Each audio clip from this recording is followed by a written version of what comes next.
Start करते हैं। Welcome everyone. CA inter direct tax का फर्स्ट क्लास है आज and I know everybody will be very excited. मैं भी बहुत एक्साइटेड हूँ यार, एंड आप लोग सब लोग से मिलके बहुत अच्छा लग रहा है। आज के क्लास के अंदर ओरिएंटेशन सॉर्ट ऑफ रहेगा। 2 घंटे की अपन डेली क्लास रखेंगे। डेली मतलब जब जब भी अपना क्लासेस है as per the schedule. 2 hours each day. आज क्या करना है, टेंशन फ्री होके बस मेरे को सुनना है, ठीक है। नोटबुक हर दिन लेके आओ अपने संग। एक फ्रेश नोटबुक स्टार्ट करो for direct tax. Direct tax क्या होता है वो आज समझेंगे। आपका सीए इंटरमीडिएट का जर्नी कैसा रहेगा उसको आज अपन लोग समझते हैं। बहुत सारी बातें करेंगे, टेक्निकल बातें थोड़ी देर बाद स्टार्ट करूंगा। अभी एक बेसिक बैकग्राउंड ओरिएंटेशन से स्टार्ट करते हैं, ठीक है। Let's start. Everybody is ready, आ जाओ। First and foremost many many congratulations कि आप लोगों ने अपना फाउंडेशन एग्जाम्स क्लियर कर लिया। And I should put it this way कि फाउंडेशन आपने क्लियर किया है, इट इज़ गुड, लेकिन आपका जो रियल चैलेंज है ना, ट्रस्ट मी, वो इंटरमीडिएट है। एंड मैं अपने पर्सनल एक्सपीरियंस से अगर बताऊं, जो मेरा पर्सनली सीए का जर्नी था, दिस ओपिनियन कैन चेंज, मगर माई पर्सनल एक्सपीरियंस वॉज कि I found CA intermediate to be the toughest level. Demotivate नहीं कर रहा हूँ, बिल्कुल भी डीमोटिवेट नहीं कर रहा हूँ, क्योंकि डीमोटिवेट होना ही नहीं है, होना ही नहीं है। मगर कुछ चीज़ों के अंदर हम लोगों को अगर शुरू से पता रहना कि इस चीज़ को हम लोगों को करना है। जैसे अगर तुम कल मेरे को पूछते हो कि सर मेरे को माउंट एवरेस्ट चढ़ना है, तो तुमको पहले ये समझना पड़ेगा ना कि mount Everest is the highest point on earth. तो उस चैलेंज से तो अपन बेखबर नहीं रह सकते। So it is just that don't stay ignorant of the fact. इसलिए मैं आपको बता रहा हूँ कि trust me, your real challenge will be this. CA journey के अंदर इंटरमीडिएट, मेरे को ऐसा लगता है and a lot of people will agree कि intermediate is probably the toughest level. और इसके रीजंस मैं बता रहा हूँ, ठीक है। डिमोटिवेशन नहीं है, लेकिन मेरे को ऐसा लगता है कि कुछ रियलिटी चेक्स से हम लोग पहले ही वाकिफ हो जाए। नंबर 1, आपने सीए इंटरमीडिएट जैसा एग्जाम अभी तक नहीं दिया होगा। अपन क्या देते बताओ? 10 का बोर्ड्स, 12 का बोर्ड्स, फिर कॉलेज। कौन कौन रेगुलर कॉलेज में? सेंट जेवियर्स, जेवियर्स, आप लोग भी जेवियर्स, ठीक है। देखो, जेवियर्स भवानीपुर, ठीक है। तो देखो मेरा क्या बोलना, मेरा बोलना ये है कि रेगुलर कॉलेज के अंदर भी आपका इस क्वालिटी का एग्जाम नहीं होगा। आई अप्रिशिएट कि जो लोग रेगुलर कॉलेज कर रहे हैं, गुड होता है, आप लोग यूनिट टेस्ट देते हो। हम लोग के टाइम पे यार क्या तो जेवियर्स के अंदर होता था, I am just forgetting that name. तुम लोग का, हाँ राइट, सेमेस्टर के पहले वाला, राइट वही। तो वो सब एग्जाम्स कंटिन्यूअसली हो रहे हैं, ठीक है। लेकिन द पॉइंट इज, एग्जाम का जो क्वालिटी है, एंड क्वालिटी मेजर होता है कि सिलेबस कितना एडवांस्ड है और क्वेश्चन पेपर का level on a difficulty scale कितना हाई है। वो आप लोग फर्स्ट टाइम वैसा बाउंसर सीए इंटरमीडिएट में देखोगे, ठीक है। सीए फाइनल क्या इससे इजी है? नहीं नहीं नहीं नहीं नहीं नहीं, इजी की बात नहीं कर रहा हूँ। मैं बता रहा हूँ कि एग्जाम को फेस करते समय ना, नो डाउट आप सीए फाइनल के क्वेश्चन पेपर्स देखोगे टैक्स के, उसके क्वेश्चंस इंटरमीडिएट के क्वेश्चन से एडवांस्ड होंगे। आप सीए फाइनल का सिलेबस का क्वांटम देखोगे, वो इंटरमीडिएट के सिलेबस के क्वांटम से ज़्यादा है। लेकिन फ़र्क है, जब आप फाइनल में जा रहे हो ना, आपने इंटरमीडिएट जैसा एक एग्जाम दे दिया, so you know that if you have done it once you can do it again. Point number 1। Point number 2, CA final और सीए इंटर के बीच में 3 साल का गैप है, लेकिन सीए फाउंडेशन और सीए इंटर के बीच में उतना बड़ा गैप नहीं है। जैसे टुडे इज द 16 जुलाई, हम लोग आज स्टार्ट कर रहे हैं और आप लोग एग्जाम्स दे रहे हो मई 2027 में। How many months are left? Only 10 months. जुलाई को तो मैं बोलता हूँ डिस्काउंट ही कर दो ना। आप जहाँ पे भी जाओगे, अभी सिर्फ ओरिएंटेशन के ही क्लासेस होंगे, ये पहले 1-2 क्लासेस बेसिक्स के ऊपर ही चले जाते हैं। तो जुलाई अपना चला गया, तो अगस्त, सितंबर, अक्टूबर, नवंबर, दिसंबर, जनवरी, फरवरी, मार्च, अप्रैल, सिर्फ 9 months. Because May first week से तो आपके एग्जाम स्टार्ट हो जाएंगे. So even 10 months is a wrong assertion. 9 महीने सिर्फ बचे. तो अपने को एक बहुत सॉलिड तैयारी करनी होगी. एंड उस तैयारी का सबसे पहला स्टेप है कि we need to acknowledge the fact that yes, foundation clear हुआ, अच्छी बात है, फाउंडेशन अपना क्लियर हो गया, गुड. लेकिन अब असली चैलेंज के लिए अपन लोगों को एम्ब्रेस करना है. स्ट्रक्चर के ऊपर एक बार क्विकली आ जाते हैं. बहुत सारी चीज़ों के ऊपर आज तुम लोगों से बात करनी है. Lots and lots of things कि तुम लोग मेरे से क्या एक्सपेक्ट कर सकते हो और मैं तुम लोगों से क्या एक्सपेक्ट करूँगा. ठीक है. First and foremost structure. तो अपने 6 पेपर्स होंगे. ठीक है. कौन से 6 पेपर्स है? अच्छा चलो, इस तरीके से नहीं करते हैं, इसको ग्रुप वाइज डिवाइड कर देते हैं. Group 1, group 2.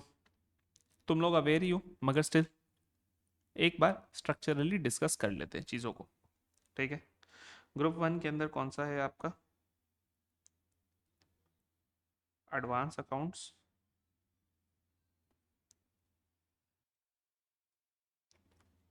लॉ, टैक्सेशन, फिर फोर्थ क्या? Costing, audit, and last FMSM. Right.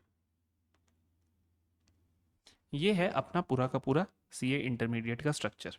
ठीक है. अब ईच पेपर इज 100 मार्क्स और 100 मार्क्स भी जो आपके डिवाइडेड है, 2 में डिवाइडेड है. 30 के आपके एमसीक्यूज है और 70 का आपका डिस्क्रिप्टिव है. एमसीक्यूज के अंदर कोई भी अपना नेगेटिव मार्किंग नहीं है. हर पेपर के अंदर एमसीक्यूज आप लोगों को मिलेंगे. हर पेपर के अंदर डिस्क्रिप्टिव रहेगा. डिस्क्रिप्टिव के अंदर भी एक कैच है कि each question will be 14 marks.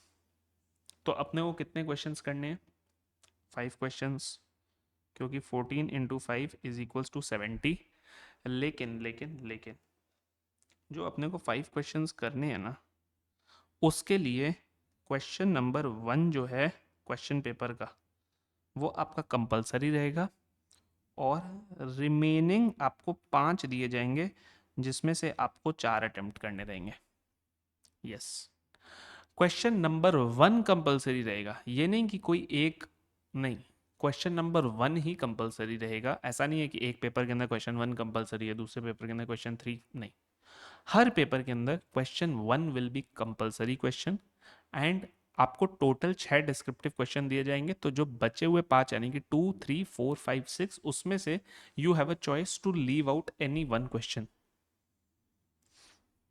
अब जो अपना पेपर है वो ये टैक्सेशन के अंदर 2 पार्ट्स है. एक है डायरेक्ट टैक्स और एक है इनडायरेक्ट टैक्स. मैं आप लोगों को पढ़ा रहा हूं direct tax. Direct tax carries 50 marks. So out of the 600 marks of your CA intermediate exams, 50 come under my supervision.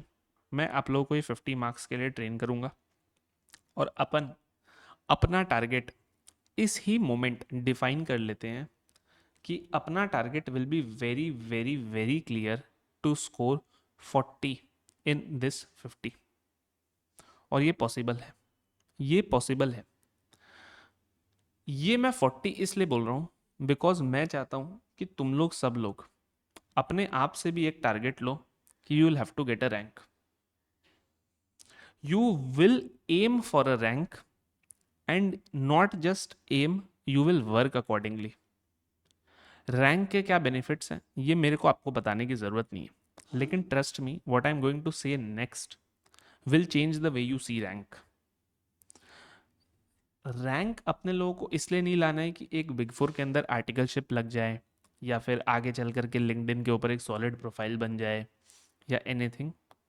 Rank पता है किस लिए लाना है? क्योंकि अपने को ना अपना बेस्ट पोटेंशियल अचीव करना है. और अपना बेस्ट पोटेंशियल अपने अचीव ही तब कर पाएंगे जब अपन बेस्ट चीज़ को एम करेंगे। कभी किसी को सुना है कि कोई इंसान ये बोल रहा है कि मेरे को बस पास होना है, लेकिन वो पढ़ बेस्ट रहा है? नहीं। क्योंकि जिसका मेंटालिटी सिर्फ ये होगा कि मेरे को सिर्फ पास होना है, उसका माइंड उसको कॉन्स्टेंटली बोलेगा कि यार 80% तो सिलेबस कर लिया, अब क्या है, पास होने के लिए तो 40 चाहिए। पास होने के लिए 40 चाहिए। देखो, तुम लोगों को यहाँ पे पास होने का क्या क्राइटेरिया वो भी बता देता हूँ, ठीक है। पास होने का क्राइटेरिया सर जी बहुत सिंपल है। हर ग्रुप के अंदर आपको टोटल में 50% स्कोर करना पड़ेगा। तो बताओ कितना हुआ? 150। 150 इसमें, 150 इसमें, क्योंकि 300 मार्क्स से तो 50% हो गया 150। लेकिन सिर्फ इतना ही नहीं है, हर पेपर में भी कम से कम 40% आना पड़ेगा। तो it is a mix of two things, and in दोनों के बीच में, ए एंड डी एंड। मतलब क्या? मतलब 40 40 40 आना चाहिए और एग्रीगेट में 150 आना चाहिए। तो 3 पेपर में अगर 40 आता है 100 में, तो एग्रीगेट क्या हुआ? 120। मतलब सिर्फ 40 लाने से काम नहीं चलेगा, कोई 2 पेपर, कोई 1 पेपर ऐसा होना होगा जो बाकी के 30 भी कवर करे। 120 से 150 का रास्ता भी कवर करना है। So with this in your mind, remember this, कि रैंक अपने लोगों को अगर लाना है तो 40 50 इस गेम पे रैंक नहीं आएगा। रैंक के लिए आपको 70% प्लस का एग्रीगेट तो कम से कम सोचना है। 75% will be an ideal number. तो अगर अपन को ऑन एन एवरेज एक पेपर के अंदर 75 लेके आना है, तो टैक्स जैसा पेपर की अगर मैं बात करूं 75 लाना है, तो you have two parts, dt idt। कैसे लेके आओगे 75? 75 डिवाइडेड अपॉन 2 कर देते, तो यानी कि 38 बनता है, क्योंकि 38 इंटू 2 76 है, तो राउंड करते हैं। तो हो गया ना जो मैंने तुमको बोला कि तुमको dt में कम से कम 38 लाना है। अब इसको राउंड कर दो तो हमारा जो टारगेट है 40 वही पहुंच गया। कि dt में 40 लाओगे तो IDT के अंदर रिमेनिंग आपका 35 से 40 आप वहां पर भी टारगेट करना, तो आपका एक पेपर का 75 या 80 टिक हो गया। बाकी 5 पेपर्स के अंदर भी आपको ऐसी ही स्ट्रेटेजी बनानी है। ऑब्वियसली कभी भी ऐसा नहीं होगा कि सारे ही पेपर के अंदर आपका एक जैसा ही मार्क्स आएगा। कोई का हो सकता है अकाउंट्स के अंदर बहुत अच्छा आ जाए, यू क्रॉस 90 देयर, तो बढ़िया है ना। वो फिर आपको ऑडिट जैसा सब्जेक्ट के अंदर 10 मार्क्स का एक क्वेश्चन दे देगा कि कोई बात नहीं, मैं अकाउंट्स के अंदर 80 के 10 ऊपर चला गया, तो ऑडिट के अंदर 80 के 5 7 नीचे भी आऊंगा तो अपना रहेगा। ऑडिट का खौफ तुम लोगों ने सुन ही लिया होगा अभी तक। हाँ, कि भाई ऑडिट एकदम अटका देता है लोगों को, ऑडिट फंसा देता है अपने को। I agree, it's not an easy subject, I agree. लेकिन हर चीज़ को पढ़ने का ना सबसे पहले एक स्ट्रैटेजी समझना बहुत ज़रूरी है। इसीलिए मैं बोलता हूँ कि फर्स्ट लेक्चर जो भी है ना आपके जिस भी सब्जेक्ट का, वो फर्स्ट लेक्चर ना टेक्निकल बातें नहीं होती है उसमें ज़्यादा, लेकिन वो फर्स्ट लेक्चर ना पूरे टोन को सेट कर देता है। हर सब्जेक्ट को पढ़ने का ना एक अपना अलग तरीका है। जिस तरीके से तुमको ऑडिट पढ़ना है उस तरीके से अगर टैक्स पढ़ोगे ना तो गड़बड़ हो जाएगा। जिस तरीके से कॉस्ट पढ़ना है उस तरीके से अगर मानो लॉ पढ़ोगे तो गड़बड़ हो जाएगा। खैर, कॉस्ट और लॉ तो प्रैक्टिकल सब्जेक्ट अलग है, कॉस्ट प्रैक्टिकल है, लॉ थियोरेटिकल है, तो ऑब्वियस सा बात है वहां पर तो वैसे भी क्लियरली डिफरेंस है ही। लेकिन मैं इन जनरल बता रहा हूँ कि हर सब्जेक्ट अपने एक यूनिक फ्लेवर के संग आता है। रही बात, अब अपन लोग फोकस करेंगे डायरेक्ट टैक्स के ऊपर, ठीक है। कि डायरेक्ट टैक्स के अंदर हम लोगों को क्या करना है, कैसे करना है, होता क्या है डायरेक्ट टैक्स, होता क्या है इनडायरेक्ट टैक्स। हम्म।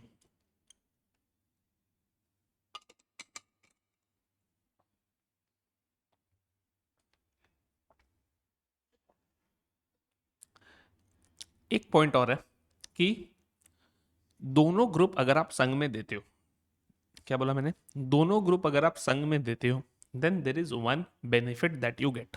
क्या है वो बेनिफिट? कि आपको इंटर ग्रुप सेट ऑफ का ऑप्शन मिलता है। What is an inter group set off? Sir इधर भी 50% लाना है, इधर भी 50% लाना है, यानी इधर भी 150 लाना है, इधर भी 150 लाना है। कोई स्टूडेंट, मानो तुमने तुमने बोथ ग्रुप संग में दिए, ठीक है, पर्सनल मत हो जाना यार, क्योंकि मेरे को थोड़ा सा एक ऐसा एग्जाम्पल देना पड़ेगा अभी, ठीक है, but this is nothing personal. अब मानो इसका जो है, इसका ग्रुप 1 में आ जाता है, इसका हर पेपर के अंदर इंडिविजुअली 40% आ गया, ठीक है, इसका ग्रुप 1 के अंदर 170 आ जाता है, बहुत अच्छा है, खुश मत हो, अभी ग्रुप 2 का बताता हूँ।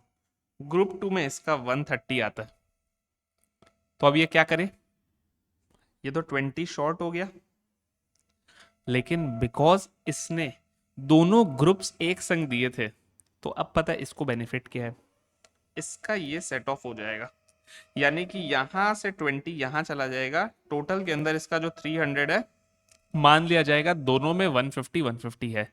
लेकिन ये कब होगा, ये सिर्फ और सिर्फ तब होगा जब इंडिविजुअली सब पेपर के अंदर 40 लाया इसने, कम से कम 40 आया है, एंड दोनों ग्रुप्स संग में दिए।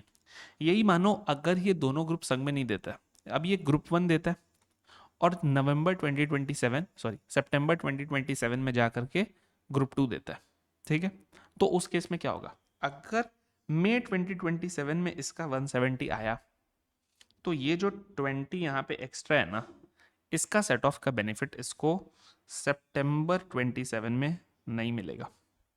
सितंबर 27 में इसे ग्रुप 2 में फिर से पूरा का पूरा 150 along with 40 in each subject लाना ही पड़ेगा। रैंक भी तभी आता है जब आप दोनों ग्रुप एक संग देते हो, अदरवाइज रैंक नहीं आता। रैंक का condition is you have to give both groups together, otherwise there is no rank. Aim for a rank, we will study accordingly. During the course of the curriculum मैं आपको बहुत सारे generic CA related advises भी दूंगा। आप लोग तो मेरे को जानते ही हो जो लोग हैं, लेकिन बिकॉज इस क्लास को मैं रिकॉर्ड भी कर रहा हूँ और इसको मैं यूट्यूब पर भी डालूंगा, so for students who are watching me on YouTube, I am CA Nilesh Chandak. These are my credentials. I qualified as a CA in December 2021 attempt. मेरे CA के हर लेवल पे रैंक है, फाइनल के अंदर AIR 18, इंटर के अंदर AIR 29। I have also cleared CFA। मेरी वर्क एक्स रही है डेलॉयट के अंदर स्टैट्यूटरी ऑडिट के अंदर। Post qualification I joined Aditya Birla group, and then 3 साल मैंने प्रैक्टिकली टैक्स में ही काम किया, एक tier 1 tax and regulatory advisory firm के संग ध्रुवा एडवाइजर्स। अब मेरा बैकग्राउंड आप लोगों को पता ही है, मैं आप लोगों को इस कोर्स के दौरान फोकस नो डाउट अपने लोगों का डायरेक्ट टैक्स पर ही रहेगा, क्योंकि मेरा जिम्मेवारी है आप लोगों को डायरेक्ट टैक्स में अच्छा कराने की, लेकिन मैं आप लोगों को बहुत सारे जनरल जो है सीए रिलेटेड गाइडेंस दूंगा। So it's going to be very fun, very interactive classes, मज़ा आने वाला है।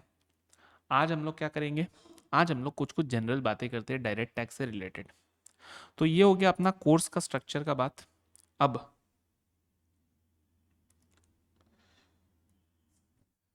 what is my expectation from you guys?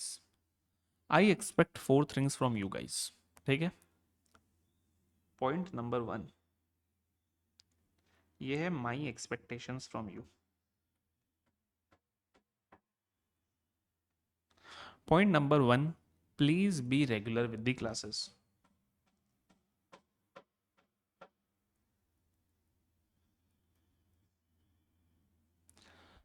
Foundation level पर आप लोगों की क्लासेस उतनी ज़्यादा लंबी नहीं थी, तो इजी था, इजी तो नहीं बोलूँगा लेकिन चलो मैनेजेबल था। लेकिन अब आप लोग फर्स्ट टाइम देखोगे कि लंबी लंबी क्लासेस क्या होती है, इतने बड़े वास्ट सिलेबस को कवर करना है, तो बैकलॉग की ना हैबिट को जितना कम रखो उतना बढ़िया है, और मैं तो बोलूँगा ज़ीरो ही रखो। Be regular with the classes. जो भी मैं आप लोगों को अभी लाइव पढ़ा रहा हूँ, सेम डे मैं लेक्चर को अपलोड कर देता हूँ। तो अगर अगर कोई कारण से आप लोग किसी दिन फेस टू फेस इधर सेंटर में नहीं भी आ पाओ, ऑल्दो मैं डिस्करेज करूंगा आप लोग में से जो लोग आ रहे हो, इट्स वेरी गुड प्रैक्टिस, लेकिन नहीं भी आ पाओ, तबीयत खराब है, अभी कोलकाता के अंदर देखो इट्स मॉनसून, सो कोई भी कारण से अगर ट्रैफिक डिसरप्शन एंड ऑल की वजह से भी है, सेम डे लेक्चर्स अपलोड हो जाएंगे। तुम लोगों को मैंने बैकअप का प्रोवाइड कर दिया है। मेरा अपना एमअक का ऐप है, अगर डाउनलोड नहीं किया तो डाउनलोड कर लो प्ले स्टोर से। लैपटॉप का सॉफ्टवेयर है, ईमेल आया ही होगा जब आप लोगों ने एनरोल किया। तो आराम से सेम डे अपने घर पे बैठ करके देख लो, लेकिन प्लीज़ देख लेना। ट्यूसडेज, थर्सडेज, सैटरडेज को अपने लोगों का क्लास रहेगा। So keeping that in mind 3 to 5, ज़्यादा बर्डन नहीं रहेगा। वीक के 3 क्लासेस है अपने, मैनेजेबल है। मैं रिक्वेस्ट करूँगा प्लीज़ बैकलॉग मत रखना। बैकलॉग नहीं रखोगे तो मेरे लिए भी ईजी रहेगा तुम लोगों के संग एक स्मूथली चलना। बैकलॉग रख दोगे तो कोई दिन ऐसा होगा कि वो क्लास में आया उसको पता ही नहीं है कि पिछले क्लास का क्या हुआ है। Don't do that. दूसरा, रिवाइज रेगुलरली। ये एडवाइस ऐसा है कि मैं हर स्टूडेंट को देता हूँ। जो मानते हैं उनको उसका बेनिफिट्स दिखता है। आप मानोगे आपको दिख जाएगा, आप नहीं फॉलो करोगे आप सोचोगे कि आप अपने हिसाब से करते रहोगे, नहीं चलेगा। रिवाइज रेगुलरली का मतलब ऐसा है कि आप खो जाओगे। टैक्स आप लोग फर्स्ट टाइम पढ़ रहे हो, कोई पढ़ा ही नहीं आप में से टैक्स, कोई भी पहले। अकाउंट्स आपने एक मौके पहले पढ़ा। मैं ये नहीं बोलता हूँ कि अकाउंट्स पहले पढ़ा तो अभी अकाउंट्स को रिवाइज मत करना, अपने टीचर की बात को इग्नोर, नहीं वो नहीं बोल रहा हूँ। लेकिन कोई ना कोई तरीके से अकाउंट्स को आपने पहले पढ़ा हुआ है, 11 12 फाउंडेशन, लॉ भी आपने पहले पढ़ा हुआ है। बॉस टैक्स आप फर्स्ट टाइम स्टडी करने आए हो, चीज़ें नई हैं, चीज़ों को दिमाग में बैठने में टाइम लगेगा। और एक बार मेहनत से बिठाया और फिर उसको छोड़ दिया, फिर से जब लंबे टाइम के बाद बैठोगे ना, वो एफर्ट वापस डबल करना पड़ेगा। So it is like restudying, redoing the same activity again and again. Why? Revise करो रेगुलरली। क्यों मैं वीक में 3 ही क्लासेस ले रहा हूँ? मैं चाहूँ तो वीक में 6 क्लास लेकर के या 7 क्लास लेकर के, मैं हर संडे आता हूँ सेंटर। मैं चाहूँ तो वीक में 7 क्लासेस लेकर के तुम लोगों का करिकुलम 1.5 महीने में ख़त्म करा के टेंशन फ्री रिलैक्स कर सकता हूँ। मेरे लिए it's not a tough thing. But please, मैं इसलिए नहीं कर रहा हूँ कि I know you guys are going to be overwhelmed अभी इंटरमीडिएट के जर्नी में। कभी गिरीश पार्क में क्लास है, कभी एमजी रोड में क्लास है, कभी डलहौजी जाना है, कभी आर्यन मुखर्जी रोड जाना है, कभी साउथ कोलकाता जाना है कोई क्लास के लिए, सो ऑन एंड सो फोर्थ। तो मेरे को पता है बहुत सारे सब्जेक्ट्स एक बार में आएंगे। 3 क्लासेस मैंने इसीलिए रखे कि तुम लोगों को ब्रीदर मिले। लेकिन रिवाइज प्लीज़ करना, ज़्यादा टाइम नहीं लगेगा एक क्लास का रिवाइज करने में। 1 घंटे के अंदर अंदर में हर क्लास का चीज़ रिवाइज हो जाएगा। अगर मैं कोई होमवर्क दूँ तो वो भी हो जाएगा, बट प्लीज़ डू दैट। तीसरा चीज़, रेगुलरली आना है, क्लासेस रिवाइज करने हैं, मॉक टेस्ट देने। अपन अपने करिकुलम के अंदर 2 चैप्टर वाइज मॉक टेस्ट रखेंगे। जब 50% सिलेबस ख़त्म हो जाएगा, उस 50% सारे चैप्टर्स का एक मॉक टेस्ट रहेगा। डिटेल्स और डेट मैं तुम लोगों को प्रोवाइड कर दूंगा, इधर आकर के देना है। रिमेनिंग 50% ख़त्म हो जाएगा, एक सिंगल डेट बोलूँगा, सब लोगों को उस पर आकर के देना है। ऑब्वियसली फ्लेक्सिबिलिटी रहेगी, अगर आपका कोई कारण से नहीं हो पा रहा है तो आप आगे पीछे भी आ जाना, बात कर लेंगे अपने। लेकिन मॉक टेस्ट चैप्टर वाइज 2 रहेंगे और फिर फुल सिलेबस खत्म होने के बाद 2 फुल सिलेबस मॉक टेस्ट रहेंगे, देना है। आपने आज के पहले नहीं दिया कोई बात नहीं, फाउंडेशन लेवल तक अगर आपने नहीं दिया था कोई बात नहीं। From this level start doing this sincerely. क्योंकि मैं बार बार बोल रहा हूँ, पढ़ना एक चीज़ है कॉन्सेप्ट्स को, लेकिन एग्जाम के अंदर आपसे कॉन्सेप्ट्स नहीं पूछे जाएंगे, आपसे पूछे जाएंगे क्वेश्चंस। आपको एग्जाम के अंदर टैक्स का लॉ कोट करने नहीं आएगा। आपको एक क्वेश्चन दिया रहेगा, it's like a case study, आपको टैक्स लाइबिलिटी निकालनी है, आपको इनकम निकालनी है। तो वो चीज़ के लिए जितना ज़्यादा एग्जाम प्रैक्टिस करोगे ना तुम लोग, उतना ही तुम लोगों के लिए बेटर रहेगा। ठीक है। And fourth and the final thing is, obviously you will not leave any stone unturned in terms of your efforts। 100% effort मैं तुम लोगों से डिमांड करूंगा। एंड व्हेन आई से 100% एफर्ट्स, मेरा सिंपली 2 ही चीज़ का मीनिंग है। पहला मीनिंग है फुल सिलेबस कवर करोगे, कुछ भी छोड़ोगे नहीं। एंड दूसरा चीज़ है टाइम मैनेजमेंट ऐसा करोगे कि अपना फुल पेपर अटेम्प्ट हो फाइनल एग्जाम्स के टाइम पे।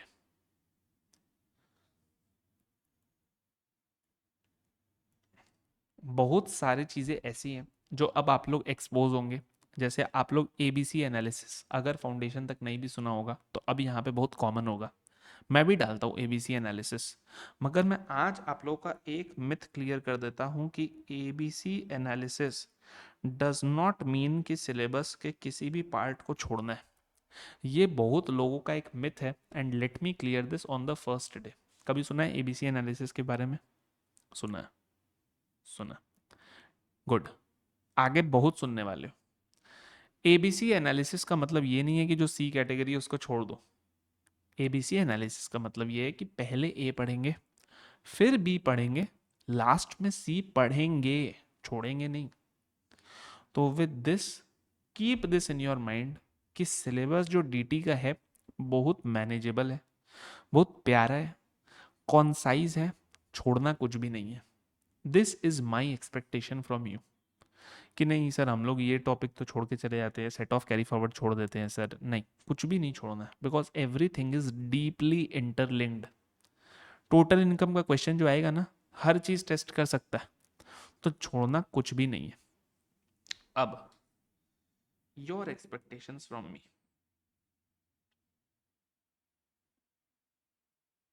बताओ भाई तुम लोग क्या क्या एक्सपेक्ट करो मेरे से? Nothing. Hmm. Good classes, obviously you will expect that and you will get that. You guys can expect three broad things from me, ठीक है? फर्स्ट एंड फॉरमोस्ट, जितनी चीज़ें मैंने आप लोगों को बोली उस चीज़ के लिए सपोर्ट। मैं आपको बोलता हूँ मॉक टेस्ट देने, वो कैसे दोगे जब तक मैं ही नहीं लूँगा? I will extend that support. मैं आपको बोल रहा हूँ 100% सिलेबस कवर करने, कैसे करोगे अगर मैं ही नहीं करवाऊंगा? I will give that support. So support 100% आप मेरे से एक्सपेक्ट करोगे हर चीज़ में। 100% सिलेबस आप तब कंप्लीट करोगे जब मैं पढ़ाऊंगा ना, तो I am telling you I leave nothing. Mock test आप तब दोगे जब मैं आपका लूंगा, तो मैं आपका मॉक टेस्ट लूंगा। दूसरी चीज़ है बुक्स। मैं आपको 3 बुक्स देने वाला हूँ, अभी नहीं दे रहा हूँ क्योंकि अभी तक इंस्टीट्यूट का मटेरियल नहीं आया। I am waiting for institute का मटेरियल। वंस दैट कम्स मैं अपने बुक्स के अंदर अकॉर्डिंगली देखूंगा कि इंस्टीट्यूट ने क्या क्या चीज़ें रखी है, नहीं रखी है, कुछ क्वेश्चंस नए डाले हैं, कुछ क्वेश्चंस पुराने क्या हटाए हैं, कोई एनालिसिस है, कोई इंटरप्रिटेशन है, सो ऑन एंड सो फोर्थ करके मैं दूंगा। लेकिन आपको 3 बुक्स मिलेंगी। पहला है अपना Nirbhay, which is our concept book.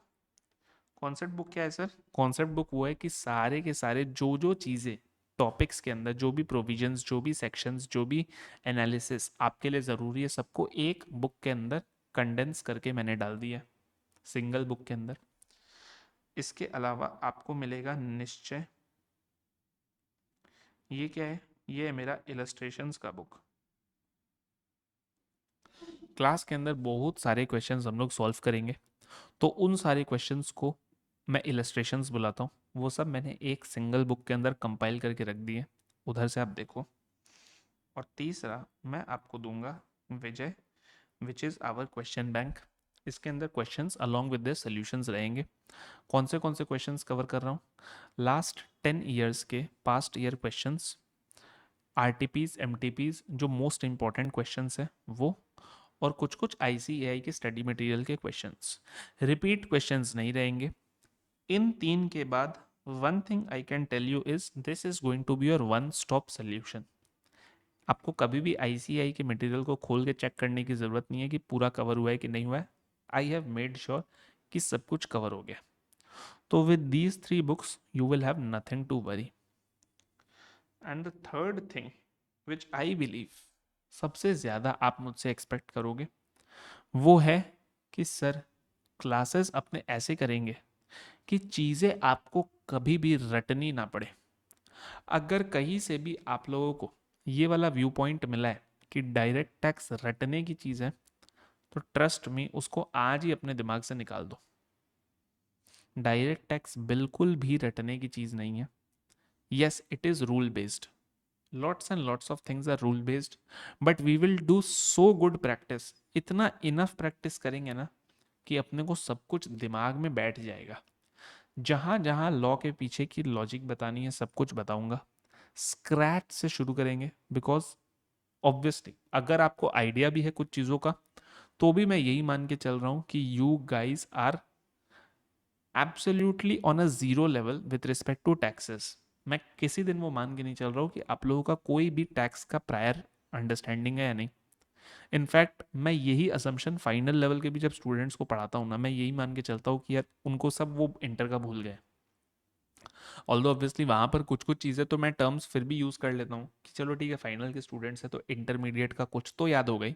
लेकिन आप लोगों के केस में तो we will start everything from zero. ठीक है। So the third thing is quality content. I don't think beyond this you will expect anything from मी।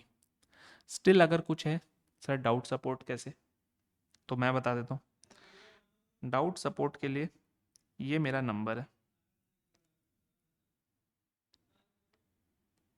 तुम लोग तो क्लास के बाद ही मेरे से कुछ भी पूछना है पूछ लो। जो लोग मेरे को वर्चुअली देख रहे हो, this is my number. You can always send your queries to me. Just mention there your batch कि सर मैं इंटरमीडिएट के बैच का हूँ, मैं फाइनल के बैच का हूँ, इस वाले बैच का हूँ, ये मेरी क्वेरी है आपके इस क्लास से related. Within 24 hours I will respond to your query. I am approachable. WhatsApp पे भी कर सकते हो, टेलीग्राम पे भी कर सकते हो, टेक्स्ट मैसेज भी कर सकते हो, कोई प्रॉब्लम नहीं है, मगर कॉल मत करना। कॉल करने के लिए मैं आपको अलग से एक नंबर दे दूंगा। अगर आपका कभी वैसा आता है कि सर कुछ चीज़ें ऐसी है जो कॉल पर ही समझ सकते हैं, तो कोई बात नहीं, उसके लिए मैं आपको सेपरेटली रीच आउट कर लूँगा। उसके लिए भी आप एक टेक्स्ट कर देना कि sir let me know whenever you are available for a call. अपन वैसे कर लेंगे। लेकिन क्योंकि मैं क्लासेस में रहता हूँ, कहीं पर बाहर हूँ, अगर by chance, always send me a text message. जो लोग आप लोग फिजिकली आओगे, मेरे को एकदम क्लास के तुरंत बाद कोई भी क्वेरी हो, we can set together half an hour, आराम से यहीं पे बैठ करके क्वेरीज को डिस्कस करके ख़त्म कर देंगे। कोई क्वेरी घर जाके पढ़ते हुए आई, मैसेज कर दो, अगले दिन आकर के पूछना है वैसे ही पूछ लो। ठीक है। तो with this your expectations and my expectations are now set and clear. So I think we can now start with our topic for the day. Topic for the day क्या है सर? आज हम लोग करना है बेसिक कॉन्सेप्ट्स। बेसिक कॉन्सेप्ट्स जो भी है आपके, उन सबको हम लोग आज पढ़ेंगे। फर्स्ट एंड फॉरमोस्ट टैक्स का बात करते हैं। अभी डायरेक्ट टैक्स को छोड़ो, अभी सिर्फ बात करते हैं टैक्स की। ये वर्ड से तो आप लोग ऐसा नहीं है कि बेखबर हो। We are not living under a rock, सभी को टैक्स के बारे में तो पता ही है। टैक्स कौन कलेक्ट करती है? गवर्नमेंट कलेक्ट करती है। क्यों कलेक्ट करती है? क्योंकि देश चलाना है, पैसे लगेंगे। हर चीज़ चलाने, घर चलाने के लिए पैसे लगते हैं तो देश चलाने के लिए भी पैसे लगेंगे। इंफ्रास्ट्रक्चर डेवलप करना है, रेलवेज है, हाईवेज बनाने हैं, रोड्स बनाने हैं, पुलिस ऑफिसर्स को सैलरी देनी है, बॉर्डर के अंदर जो सिक्योरिटी फोर्सेस खड़े हैं उनको सैलरी देनी है, डिफेंस का इतना लंबा बजट है, हथियार खरीदने हैं, मिनिस्टर्स को सैलरी देनी है, सो on and so fourth. The list of expenditure is endless. तो फेयर इनफ, टैक्स तो लगेगा ही। जब list of expenditure he endless है तो इनकम भी होना पड़ेगा। अब गवर्नमेंट के इनकम की सोर्सेज क्या क्या है? टैक्स, ऑब्वियस सा बात है, टैक्स तो है ही। और टोल्स, टोल्स से गवर्नमेंट बहुत कमाती है। जैसे हाईवेज वगैरह है, टोल्स आ गए, या और भी कोई tolls is a specific term. Government बहुत सारी चीज़ों का, अपन हिस्टोरिकल कोई साइट विजिट करने जाते हैं तो वहाँ पर टिकट्स है। बहुत सारे ऐसे चीज़ें हैं जहाँ पर गवर्नमेंट का स्टेक होता है। फॉर एग्जांपल जैसे अभी अपन ईडन गार्डन्स एक मैच देखने जाएंगे तो अल्टीमेटली ईडन गार्डन्स का जो रेवेन्यू है वो किसको जाता है? क्रिकेट एसोसिएशन ऑफ बंगाल को जाता है। क्रिकेट एसोसिएशन ऑफ बंगाल के पीछे कौन है भाई? Bengal government, state government. BCCI जो भी कमाती है, बीसीसीआई के पीछे कौन है? Ultimately folds into central government and so on and so forth. ये है। तीसरा एक और सोर्स है, बहुत बड़ा सोर्स है, वो है लोन्स। गवर्नमेंट लोन वगैरह भी लेती है। किससे लोन लेती है? वर्ल्ड बैंक, आईएमएफ, इस टाइप के इंटरनेशनल ऑर्गेनाइजेशन से भी लोन लेती है, डोमेस्टिक ऑर्गेनाइजेशन से भी लोन लेती है। कई बार गवर्नमेंट कुछ अपने बॉन्ड्स निकाल देती है। ट्रेजरी बॉन्ड्स जिसे हम बोलते हैं, उस ट्रेजरी बॉन्ड्स के अंदर कॉरपोरेट्स भी सब्सक्राइब कर लेते हैं, हम और तुम भी सब्सक्राइब कर सकते हैं। ठीक है, हम लोग जो पूरा टाइम डिस्कशन करेंगे वो सिर्फ और सिर्फ गवर्नमेंट के टैक्स वाले सोर्स ऑफ इनकम की ही बात करेंगे। टैक्स किसके लिए इनकम है? गवर्नमेंट के लिए इनकम है। लेकिन now I need you to understand a few things. When I say government, what do you consider? Government दो टाइप की है इंडिया में। कौन सी कौन सी? Central government, state government, right. Federal structure बोलते हैं इसको, कि there is a separate government in the centre, there is a separate government in the state. This is known as a federal structure.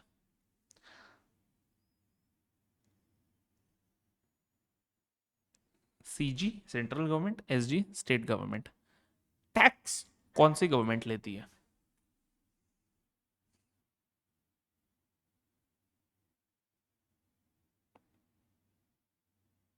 Tax दोनों ही governments लेती है। All of you are correct. Tax दोनों ही governments लेती है। जिनको लगा सिर्फ स्टेट गवर्नमेंट लेती है, स्टेट गवर्नमेंट भी लेती है। सेंट्रल गवर्नमेंट भी लेती है। कौन सा टैक्स कौन सी गवर्नमेंट लेगी, वो ही चीज समझना है। हम लोग जो पढ़ रहे हैं उसे हम बोलते हैं डायरेक्ट टैक्स। दूसरा कौन सा है? दूसरा है इनडायरेक्ट टैक्स। तो अभी नेक्स्ट 10 मिनट्स हम लोग दो बातों के ऊपर बात करने वाले हैं। पहला, कैसे पता चलेगा सर कौन सा टैक्स सेंट्रल गवर्नमेंट लेती है, कौन सा टैक्स स्टेट गवर्नमेंट लेती है? ये अपना फर्स्ट पॉइंट ऑफ डिस्कशन रहेगा। और दूसरा, सर डायरेक्ट टैक्स क्या होता है और इनडायरेक्ट टैक्स क्या होता है? ठीक है, first and foremost let us understand the difference between direct tax and indirect tax.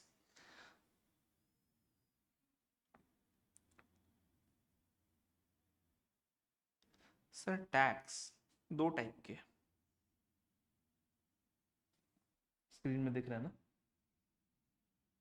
Sir tax दो टाइप के, पहला डीटी एंड दूसरा IDT. DT stands for direct tax, IDT stands for indirect tax. Direct tax का example दो sir, meaning के ऊपर तो बाद में जाते हैं। एग्जाम्पल दो। जो हम लोग पढ़ने जा रहे हैं वो ही है example income tax. Income tax हमेशा ऐसे ही लिखा जाएगा, इनकम हाइफन स्मॉल टी से tax. Income tax is a single word, it is a hyphenated word. कहीं पर भी इनकम टैक्स आएगा always write it according to this. ठीक है, ये सही तरीका होता है इनकम टैक्स लिखने का। इनडायरेक्ट टैक्स का एग्जांपल दो ना सर। जीएसटी। क्या भाई, पहले वाले से पढ़ के आए हो क्या? जीएसटी। ठीक है, नहीं मस्ती कर रहा हूँ, गुड। अगर आप लोगों को, it's very good to be inquisitive, very good to be curious, अच्छा ही है। ठीक है, बी इंटरेक्टिव, बात करेंगे, मस्ती करेंगे, हंसी मजाक सब कुछ करेंगे, पढ़ेंगे भी उसी के संग में। ठीक है, तो डायरेक्ट टैक्स का एग्जाम्पल है इनकम टैक्स, इनडायरेक्ट टैक्स का एग्जाम्पल है जीएसटी। ठीक है, डायरेक्ट टैक्स का मीनिंग क्या है? डायरेक्ट टैक्स वो टैक्स है जहां पे बर्डन और इंसिडेंस सेम पर्सन पे है। नहीं समझ में आया? नहीं समझ में आया? सिर्फ एक जन को समझ में आया, बाकी किसी को नहीं समझ में आया। समझाओ।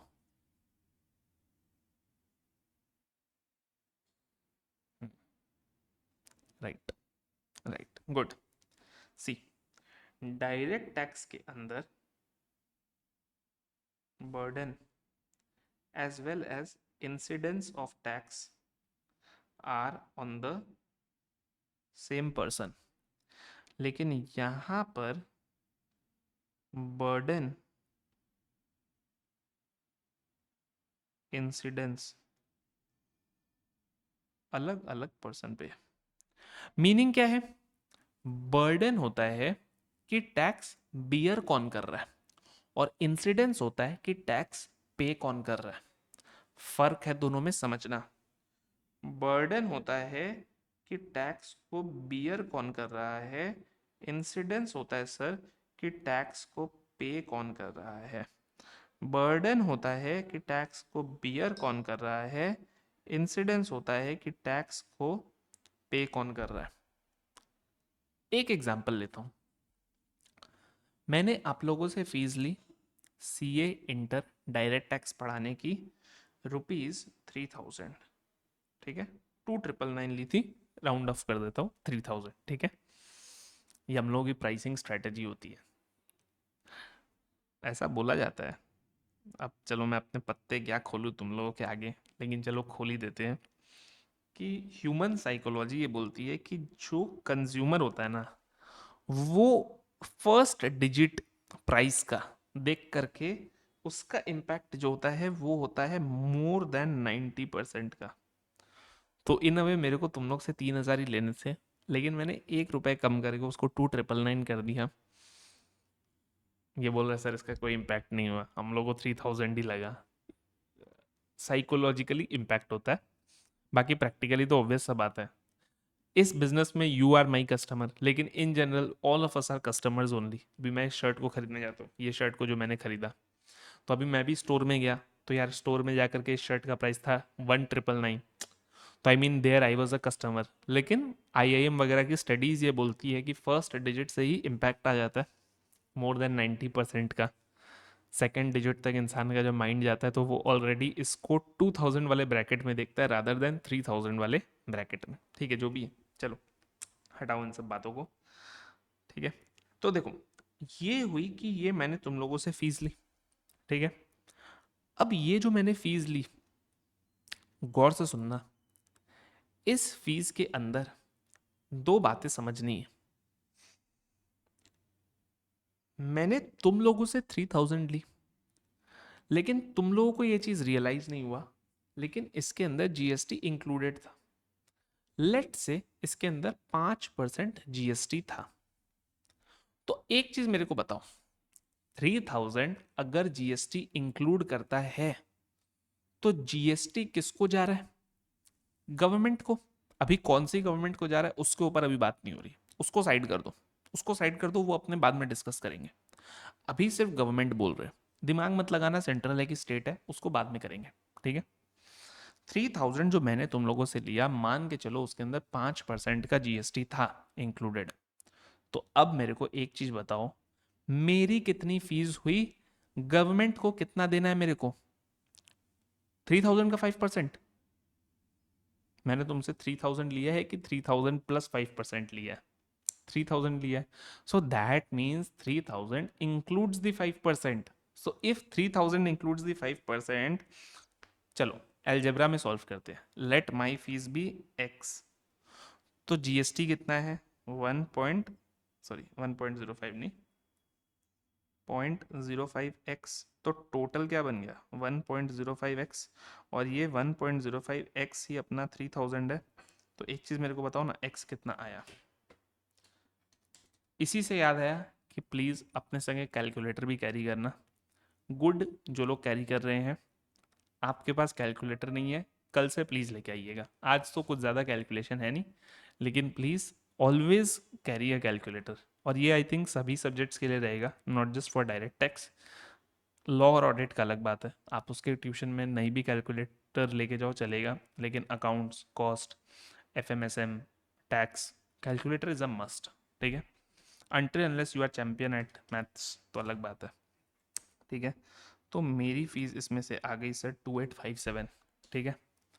तो अब सुनना मेरी बात, मैंने तुम लोगों से एक टैक्स ले लिया और तुम लोगों को रियलाइज भी नहीं हुआ कि मैंने सर आप लोगों से एक टैक्स ले लिया। मेरी फीस सिर्फ 2857 थी, तो बची 143 रुपीज की फीस। वो किसकी थी? वो थी सर जीएसटी की कंपोनेंट। अब मेरे को एक चीज बताओ, ये जीएसटी गवर्नमेंट को पे कौन कर रहा है? मैं पे कर रहा हूं ना, क्योंकि मैंने तुम लोगों से कलेक्ट की, तो मैं पे कर रहा हूं। तो पे कौन कर रहा है? पे कर रहा है नीलेश चांडक, राइट, ठीक है। लेकिन बियर किसने किया? आपने किया। क्योंकि मैं क्या अपने जेब से निकाल के दे रहा हूं? नहीं, मैंने तुमसे पूरी 3,000 रुपये ले ली ना। भाई एक चीज समझो, गवर्नमेंट बोलती है कि आप जितने का भी सर्विस दो या चीजें बेचो, प्रोडक्ट बेचो, 5% मेरे को देना। तो मेरे पास दो ऑप्शन थे, या तो मैं 2857 ही बेचूं और 143 रुपीज अपने जेब से निकाल के दूं। तब क्या होता, तब आप मेरे को 2857 का पेमेंट करते और बाकी 143 मैं देता, तो वहां मेरी कमाई कितनी होती, वहां पर मेरी कमाई होती 2857 माइनस 143। अग्रीड? क्योंकि 2857 मैं तुम लोग से लेता और 143 मैं अपने पॉकेट से निकाल के देता, तो मेरे पास क्या बचता, 2857 माइनस 143, 2857 माइनस 143 कितना हो गया, 2714। लेकिन मेरे पास तो पूरा 2857 बचा हुआ है। क्यों? क्योंकि मैंने 143 इंक्लूड कर ली और तुमसे वसूल ली, तुम लोग सब लोग से। तुम लोगों को रियलाइज भी नहीं हुआ, मतलब रियलाइज क्या नहीं हुआ, ऑब्वियसली बिल में तो दिया हुआ ही था, लेकिन जो भी है ठीक है। तो अब एक चीज मेरे को बताओ, ये जो 3000 कंज्यूमर से ले लिया गया, बियर किसने किया? सर बियर किया तो स्टूडेंट्स ने। बियर करना मतलब अल्टीमेटली कॉस्ट किसका पड़ा, मेरा पड़ा नहीं। मैंने तुमसे लिया, गवर्नमेंट को दिया, तुमसे लिया, गवर्नमेंट को दिया, तुमसे लिया, गवर्नमेंट को दिया, तुमसे लिया, गवर्नमेंट को दिया। मेरा तो कुछ नहीं गया, जो गया तुम्हारा गया। तो इसी को बोलते हैं कि बियर किया तुम लोगों ने, लेकिन पे किया मैंने। This is known as the concept of indirect tax, कि एक टैक्स तुमसे इनडायरेक्टली ले लिया गया। इनडायरेक्टली ले लिया गया यानी कि प्रोडक्ट के कॉस्ट में ही मैंने इंक्लूड करके दे दिया। और ये दुनिया भर के सब चीज़ों में हो रहा है। ये मोबाइल फ़ोन खरीदने जाओगे, इसके प्राइस के अंदर, ये मोबाइल फ़ोन की प्राइस है 54,000, इस प्राइस के अंदर ही इंक्लूडेड है। ऐसा नहीं है कि 54,000 के ऊपर जीएसटी मेरे को अलग से देनी है। जो कंपनी है उसका फिगर जो भी आएगा नेट ऑफ जीएसटी करके, रिमेनिंग वो कंपनी जमा करेगी। पेन खरीदोगे, पेन के अंदर इंक्लूडेड है। कैलकुलेटर खरीदोगे, हर चीज़ के अंदर जीएसटी इंक्लूडेड है, सिवाय कुछ कुछ चीज़ें जो कि एग्जेम्प्ट होती हैं, जिनको हम लोग एग्जेम्प्ट सप्लाई बोलते हैं या नॉन टैक्सेबल सप्लाई बोलते हैं। वो ऑब्वियसली आप लोग जब जीएसटी पढ़ोगे तो आप लोग को तब समझ में आएगा। Everything has GST included. एक 10 रुपए के बिस्किट के पैकेट से लेकर के आप समझ लो लग्जरी कार्स तक, everything has GST on it. लेकिन जीएसटी में क्या हुआ, बर्डन यानी कि बियर किसी ने किया और पे किसी और ने किया। तो therefore in other words I can say the burden of tax can be shifted, shift कर दिया गया, बर्डन ऑफ टैक्स को शिफ्ट कर दिया गया। तो उसी को बोलते हैं कि बॉस इनडायरेक्ट टैक्स। अब आ जाओ डायरेक्ट टैक्स के ऊपर। सर ये जो बच गए 2857 रुपीज, ये मेरी अपनी इनकम है, दिस इज माई इनकम। अब ये जो 2857 है, गवर्नमेंट क्या बोलती है, गवर्नमेंट बोलती है कि हर वो इंसान जो इनकम कमाएगा उसको एक इनकम टैक्स भी देना पड़ेगा। He will have to pay an income tax as well. अब ये जो इनकम टैक्स है, ये क्या है? क्या ये इनकम टैक्स भी मैं तुम लोग से ले लूं? इनकम टैक्स भी क्या मैं तुम लोग से ले लूं? नहीं ले सकता। क्यों नहीं ले सकता हूं सर? क्योंकि इनकम टैक्स डिपेंड करेगा स्लैब्स के ऊपर। मेरी इनकम जैसे जैसे बढ़ेगी, मेरी टैक्स की अमाउंट भी वैसे वैसे प्रोग्रेसिवली बढ़ते चले जाएगी। तो या तो मैं ऐसा करूं कि भाई पूरे साल के एंड में अपना टोटल इनकम निकालूं और फिर अपने सारे स्टूडेंट्स को कॉल करूं और बोलूं कि भाई एडिशनल फीस दे। कोई देगा? कभी नहीं देगा, दे ही नहीं सकता। तो इनकम टैक्स एक ऐसा है कि पे भी मुझे ही करना है, बियर भी मुझे ही करना है। तो यानी कि यहाँ पे बर्डन किसका है? नीलेश चांडक का। और इंसिडेंस यानी कि पे कौन करेगा? वो भी नीलेश चांडक ही करेगा। तो यानी कि a tax where burden and incidence are both on me is an direct tax. A tax where burden and incidence are on two different people, यानी कि बर्डन को शिफ्ट कर दिया गया किसी और के ऊपर, तो उसे हम बोलते हैं इनडायरेक्ट टैक्स। इनकम टैक्स के जैसा ही एक और कॉन्सेप्ट होता है वेल्थ टैक्स का, इंडिया के अंदर नहीं है, ना के बराबर है। बीच में एक बार बहुत सारे रूमर्स भी आए थे कि जब इनकम टैक्स एक्ट 2025 बन रहा है तो उस समय बोला गया था कि भाई उसके अंदर वेल्थ टैक्स का कॉन्सेप्ट भी इंट्रोड्यूस किया जाएगा, है ना तना। वेल्थ टैक्स का कॉन्सेप्ट ना यूएस में होता है। यूएस के अंदर क्या कॉन्सेप्ट है, सब सब सिनेरियोज में नहीं है, लेकिन वेल्थ टैक्स का कॉन्सेप्ट क्या होता है, आपकी वेल्थ के ऊपर भी ना एनुअली एक टैक्स लगता है। जैसे आपने जो भी इनकम कमाया वो तो ठीक है, आपकी वेल्थ के अंदर भी जो भी इंक्रीमेंट होगा ना ईयर ऑन ईयर, आपको उसका भी एक पार्ट टैक्स में देना पड़ेगा। तो अगेन वहां पर भी burden can not be shifted.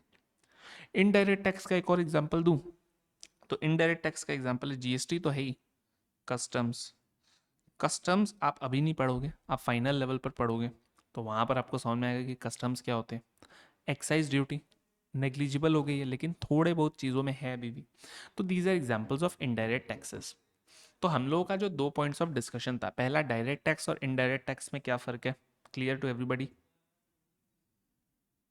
Clear, no confusion here, simple, basic, understanding clear. हम लोग क्या पढ़ रहे हैं, डायरेक्ट टैक्स। डायरेक्ट टैक्स के अंदर भी more specifically we are studying income tax, ठीक है। इनकम टैक्स के अंदर क्या क्या पढ़ना है आएंगे उसके ऊपर, लेकिन अभी अभी अभी coming back to the same question that I had, कौन सा टैक्स सेंट्रल गवर्नमेंट लेती है, कौन सा टैक्स स्टेट गवर्नमेंट लेती है। This question is done, IDT versus DT, but the second question is still pending to be addressed, कि कौन सा टैक्स सेंट्रल गवर्नमेंट के परव्यू में है और कौन सा टैक्स स्टेट गवर्नमेंट के परव्यू में है।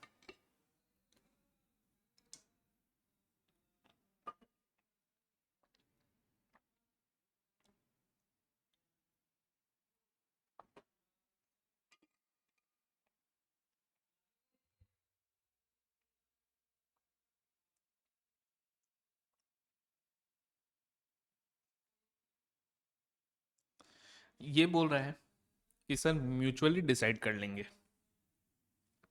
नहीं, म्यूचुअली तुमको लगता है इंडिया में डिसाइड होगा? अभी 2 महीने पहले तक ममता बनर्जी थी यहाँ पे, कुछ भी होता था सेंटर और स्टेट के बीच में म्यूचुअली, होगा ही नहीं, झगड़ा ही होता रहता था यहाँ पर। क्योंकि सेंटर के अंदर एक अलग पार्टी है, स्टेट के अंदर एक अलग पार्टी है, तो झगड़े होंगे, म्यूचुअली कुछ डिसाइड नहीं होगा। टैक्स लेवी कौन करता है, टैक्स कोई कैसे लेवी कर सकता है, लेवी करना मतलब चार्ज करना, इम्पोज करना, ठीक है, कलेक्ट करना। अब मेरा आपसे एक बेसिक सा क्वेश्चन है, क्या कोई टैक्स मनमाने तरीके से ले सकता है? नहीं ले सकता है। तो टैक्स लेने का पावर कौन देता है? Bingo, constitution of India power देता है टैक्स का। टैक्स कोई भी गवर्नमेंट कब ले सकती है, जब उन्हें कॉन्स्टिट्यूशन ऑफ इंडिया अलाउ करता है। अब कॉन्स्टिट्यूशन ऑफ इंडिया किसे टैक्स लेने के लिए देता है, तो उसके लिए हम लोगों को सबसे पहले समझना है कि कॉन्स्टिट्यूशन का एक आर्टिकल है 265। ये आर्टिकल क्या बोलता है, कॉन्स्टिट्यूशन के अंदर ना सेक्शंस नहीं होते, जैसे अपना इनकम टैक्स के अंदर सेक्शंस है, इनकम टैक्स एक्ट के अंदर या मेजरली कोई भी लॉ के अंदर ना सेक्शंस होते हैं, शेड्यूल्स होते हैं, चैप्टर्स होते हैं। कॉन्स्टिट्यूशन के अंदर ना आर्टिकल्स है, ठीक है, अलग अलग चीज़ों को डील करने के लिए आर्टिकल्स है वहाँ पे। आर्टिकल 265 बोलता है कि कोई भी टैक्स लेवी नहीं किया जा सकता है except with the power of law, यानी कि जब तक उसे लीगली ऑथोराइज ना किया जाए, कानूनन उसे कानून ना बनाया जाए, तब तक कोई भी टैक्स किसी से वसूला नहीं जा सकता। ये अलग बात है कि कुछ गुंडे आकर के वसूली करते हैं एंड ऑल ऑफ दैट, अलग चीज़ है। लेकिन बॉटम लाइन क्या है, आर्टिकल 265 ये बोलता है कि आप कोई भी टैक्स लेवी नहीं कर सकते हो जब तक कि आपको उसके पीछे लॉ ना बन जाए।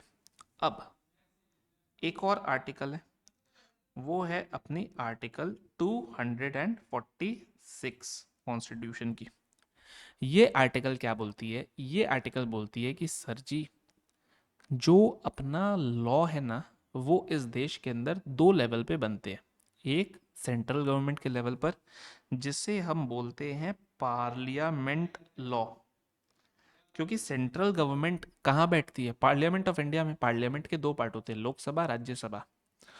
तो जिनको हम इलेक्ट करते हैं वो लोग लोकसभा में जाते हैं, उनके बीच में भी इलेक्शन होता है, एक और प्रोसेस से राज्यसभा के लोग बनते हैं, लोकसभा राज्यसभा मिलके बनता है पार्लियामेंट। कोई भी लॉ पास करना है तो उसे लोकसभा में भी पास होना पड़ेगा, राज्यसभा में भी पास होना पड़ेगा, देन प्रेसिडेंट का सिग्नेचर लगता है, उसके बाद ही वो जाकर के लॉ बनता है, जब उसे ऑफिशियल गजेट ऑफ इंडिया में नोटिफाई कर दिया जाता है।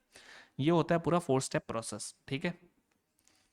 तो पार्लियामेंट बना रही है कोई लॉ, मतलब सेंट्रल गवर्नमेंट बना रही है वो लॉ, और स्टेट गवर्नमेंट लॉ बना रही है तो हम क्या बोलते हैं, विधानसभा हिंदी है, स्टेट लेजिस्लेचर क्या बोलते हैं, स्टेट लेजिस्लेचर, ठीक है, स्टेट लेजिस्लेचर। तो या तो कोई लॉ पार्लियामेंट बना रही है या स्टेट लेजिस्लेचर बना रही है, तो आर्टिकल 246 ना कॉन्स्टिट्यूशन की बोलती है कि हम लोग एक ऐसा लिस्ट दे देंगे, एक ऐसा शेड्यूल दे देंगे जहां पर 3 लिस्ट्स रहेंगे, 3 लिस्ट्स रहेंगे। उस लिस्ट के अंदर एक लिस्ट रहेगा कि किन चीजों के ऊपर अपनी पार्लियामेंट बनाएगी लॉ, एक लिस्ट रहेगा कि किन चीजों के ऊपर स्टेट लेजिस्लेचर लॉ बनाएगी, और एक लिस्ट ऐसा रहेगा जो इसने शुरू में बोला था कि हाँ सर उस लिस्ट के ऊपर दोनों ही मिल करके लॉ बनाएंगे। तो देखो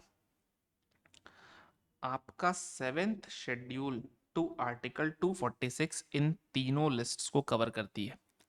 इसके अंदर 3 जो अपने लिस्ट है वो ऐसे है। पहला है यूनियन लिस्ट या लिस्ट 1। ये क्या बोलता है, यूनियन मीन्स क्या, union of India, that means parliament, कि पार्लियामेंट के पास एक्सक्लूसिव पावर है कि इन चीजों के ऊपर वो लॉ बनाए। एग्जाम्पल क्या है सर, एग्जाम्पल दू, डिफेंस ऑफ इंडिया, भाई कौन से वेपन्स खरीदने हैं, हम लोगों को कब चाइना के ऊपर अग्रेसिव होना है, कब किसी और कंट्री के संग अग्रेसिव होना है, किसके संग कैसे डील्स करने हैं, अगर कोई वॉर लाइक सिचुएशन हो तो अपनी मिलिट्री को कैसे क्या स्ट्रैटेजी बनानी है, ये चीज़ें भाई सेंट्रल गवर्नमेंट के पास रहेंगी। Who is the defence minister today, Rajnath Singh. तो राजनाथ सिंह जी जो है वो डिसीजन लेते हैं डिफेंस से रिलेटेड, डिफेंस का कोई भी डिसीजन स्टेट गवर्नमेंट्स को नहीं छोड़ा जाता है।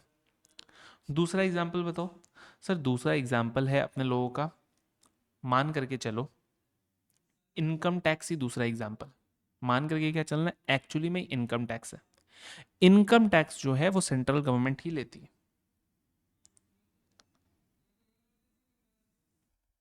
तो डिफेंस हो गया, इनकम टैक्स हो गया, ये चीजें ऐसी हैं। या फिर मानो न्यूक्लियर एनर्जी, न्यूक्लियर एनर्जी के ऊपर इंडिया का क्या स्टैंड रहेगा, कैसे क्या चीजें होंगी, ये चीज अपना सेंट्रल गवर्नमेंट डिसाइड करेगा। सेकंड है आपका स्टेट लिस्ट या लिस्ट 2। स्टेट लिस्ट या लिस्ट 2 क्या बोलता है कि जिन पे स्टेट लेजिस्लेचर यानी कि विधानसभा का पावर रहेगा एक्सक्लूसिव, कि उन चीजों के ऊपर यही लोग लॉ बनाएंगे। इसका एग्जाम्पल क्या है सर, बेस्ट एग्जाम्पल है पुलिस। अपन यहाँ पे क्या देखते हैं, कोलकाता पुलिस, क्या इंडियन गवर्नमेंट पुलिस देखते हैं, नहीं, कोलकाता पुलिस। कर्नाटका में जाओगे तो Kannada police, Karnataka police, Tamil Nadu police. तो हर स्टेट गवर्नमेंट का पुलिस जो होता है स्टेट गवर्नमेंट के कंट्रोल में होता है। तो पुलिस एक एग्जाम्पल हो गया। और एग्जाम्पल क्या है बॉस, जैसे स्टेट गवर्नमेंट के कुछ कुछ हेल्थ स्कीम्स आते हैं, तो हेल्थ जो है ऑल्दो हेल्थ म्यूचुअली डिसाइड होता है, लेकिन वो एग्रीकल्चर जो है ये अपना स्टेट का कंट्रोल में होता है। Agriculture, agriculture is not coming under the purview of centre, it comes under the purview of state, agricultural income के ऊपर टैक्स करना। तीसरा होता है अपना कॉन्करेंट लिस्ट या लिस्ट 3। ये वो होता है जहां पर दोनों जन संघ में आकर के डिसाइड करते हैं कि नहीं, कुछ मैटर्स ऐसे हैं जहां पर हम लोगों को संघ में आना पड़ेगा, both parliament and state legislature have the powers. तो इसका एग्जाम्पल क्या है, क्लासिक एग्जाम्पल है इसका एजुकेशन। एजुकेशन के अंदर आप देखोगे सेंट्रल गवर्नमेंट का एक सर्व शिक्षा अभियान चलता है, एजुकेशन फॉर ऑल। और उसके अलावा आप देखोगे स्टेट गवर्नमेंट्स के अपने स्टेट गवर्नमेंट स्कूल्स चलते हैं, तो दोनों ही कर रहे हैं। हेल्थ, हेल्थ के अंदर भी आप देखोगे दोनों ही है। आयुष भारत योजना, ये क्या है, मोदी गवर्नमेंट की योजना है। और बाकी स्टेट गवर्नमेंट के भी अपने हेल्थ स्कीम्स चलते हैं, पोलियो वगैरह के कैंप्स एंड ऑल जो भी। तो ऐसे अपने लोगों के तीन चीजें डिवाइडेड है। अब जो यूनियन लिस्ट है ना, कौन सा, ये वाला लिस्ट वन, जिसके अंदर पार्लियामेंट को पावर दी गई है, उसके अंदर एक है एंट्री 82। यानी कि वहां पे क्या होता है, अलग अलग चीजें दी हुई है इस लिस्ट में, और एक एक को अपने क्या बोलते हैं, एंट्री बोलते हैं। Each individually is known as an entry. तो एंट्री नंबर 82 जो है ना, वो बोलती है कि सेंट्रल गवर्नमेंट के पास, पार्लियामेंट के पास पावर है to make law on taxes on income other than agricultural income. क्यों? क्योंकि सर एग्रीकल्चरल इनकम तो अपना स्टेट गवर्नमेंट के कंट्रोल में है। तो बोला गया एग्रीकल्चरल इनकम के ऊपर पार्लियामेंट टैक्स का लॉ नहीं बनाएगी, बनाना है तो स्टेट गवर्नमेंट बनाएगी, पार्लियामेंट नहीं बनाएगी। एग्रीकल्चरल इनकम के अलावा जो भी आपका इनकम टैक्स है, इनकम टैक्स मतलब टैक्स ऑन योर इनकम और वेल्थ, वेल्थ टैक्स नहीं है इंडिया के अंदर, तो आप इनकम टैक्स ही पकड़ के चलो। इनडायरेक्ट टैक्स के अंदर जीएसटी क्या होता है, GST is a tax on the price of the goods और सर्विस सप्लाइड। ठीक है, तो इनकम टैक्स कौन बनाएगी, सेंट्रल गवर्नमेंट बनाएगी। तो अब अपने लोगों का जो सेकंड क्वेश्चन था, जो अनआंसर्ड मैंने उस समय छोड़ दिया था, आपको उसका अब आंसर देता हूँ कि सेंट्रल गवर्नमेंट टैक्स कलेक्ट करेगी कि स्टेट गवर्नमेंट, डिपेंड करता है कि आप किस टैक्स की बात कर रहे हो। इनकम टैक्स की अगर बात कर रहे हो तो वो अपना सेंट्रल गवर्नमेंट ही कलेक्ट करेगी। हाँ, जीएसटी की बात करोगे तो जीएसटी के अंदर मैं आप लोगों को, जब आप लोग पढ़ोगे जीएसटी तो पता चलेगा दो बाइफर्केशन होते हैं। एक पार्ट सेंट्रल गवर्नमेंट को जाता है, एक पार्ट स्टेट गवर्नमेंट को जाता है। बाइफर्केशन के बहुत सारे नियम है, रूल्स हैं, so on and so fourth, वो आपके जीएसटी टीचर के स्कोप के अंदर है, मैं उसके अंदर नहीं घुस रहा हूँ। ठीक है, income tax, to answer your question, state government नहीं लेती है, सिर्फ सेंट्रल गवर्नमेंट को ही जाता है, क्योंकि स्टेट गवर्नमेंट लेवी ही नहीं कर सकती है आपसे इनकम टैक्स। अब दो चीजें अभी हम लोगों के सामने आई। पहला चीज क्या सर, एग्रीकल्चर इनकम के ऊपर हम लोग को ये समझ में आया कि पार्लियामेंट जो है वो टैक्स के लॉज नहीं बना सकती है। हमने पढ़ा entry 82 of list one of seventh schedule to article 246 states that parliament has the exclusive power to make laws on taxes on income other than agricultural income। ठीक है, तो एग्रीकल्चरल इनकम के ऊपर पार्लियामेंट तो टैक्स नहीं लेगी, यानी कि इनकम टैक्स लॉ के अंदर तो एग्रीकल्चरल इनकम को हम क्या बोलेंगे, अगर किसी चीज के ऊपर टैक्स कोई नहीं लेता है तो उसे हम क्या बोलते हैं, उसके लिए हम बोलते हैं एक टर्म एग्जेम्प्ट। एग्जेम्प्ट एक टर्म है जो आप पढ़ोगे, कई बार हम लोग बोलेंगे this is exempt, that is exempt. Exempt मतलब जिसके ऊपर टैक्स नहीं लगता है, जो टैक्स से बच गया है। अब दो वर्ड्स आप लोग के सामने आएंगे, एक होता है एग्जेम्प्ट और एक और वर्ड होता है नॉन टैक्सेबल। इन दोनों वर्ड्स के बीच का मेरे को डिफरेंस समझाइए कोई। Both are same, no not really. Practically, a lot of people consider them same. I would say technically there is a difference. Yes. ये डिफरेंस और भी वाइड हो जाएगा जब आप लोग जीएसटी पढ़ोगे, बट इनकम टैक्स के अंदर भी I think for starters let's have a quick discussion on this.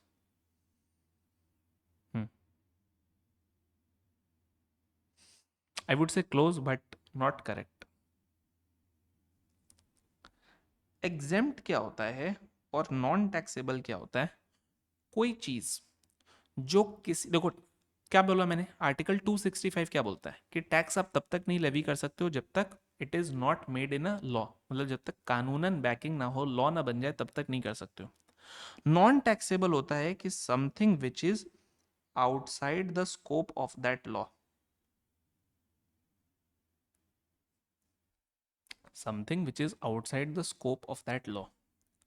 और एग्जेम्प्ट ऐसा होता है कि कोई चीज उस लॉ के स्कोप के बाहर नहीं है, कवर तो उसके अंदर ही हो रही है, लेकिन हमने चला के उसे कार्व आउट कर दिया है। इन दोनों में डिफरेंस है। जैसे मैं एग्जाम्पल देता हूँ, मैंने आपसे 3,000 रुपीज़ कलेक्ट किए एज अ फीस, और इसमें से 143 जो है वो जीएसटी था जो मैंने गवर्नमेंट को दे दिया। अब जब मैं इनकम टैक्स कंप्यूट करूंगा तो मैं अपनी इनकम 3,000 लूं या 2,857 लूं? क्या मैं ये बोलूं कि मेरी इनकम 3,000 है लेकिन सर जीएसटी जो 143 का है ना ये एग्जेम्प्ट है इनकम टैक्स से, so therefore my net income which is taxable income becomes 2,857? क्या जीएसटी को एग्जेम्प्ट बोलना ठीक होगा?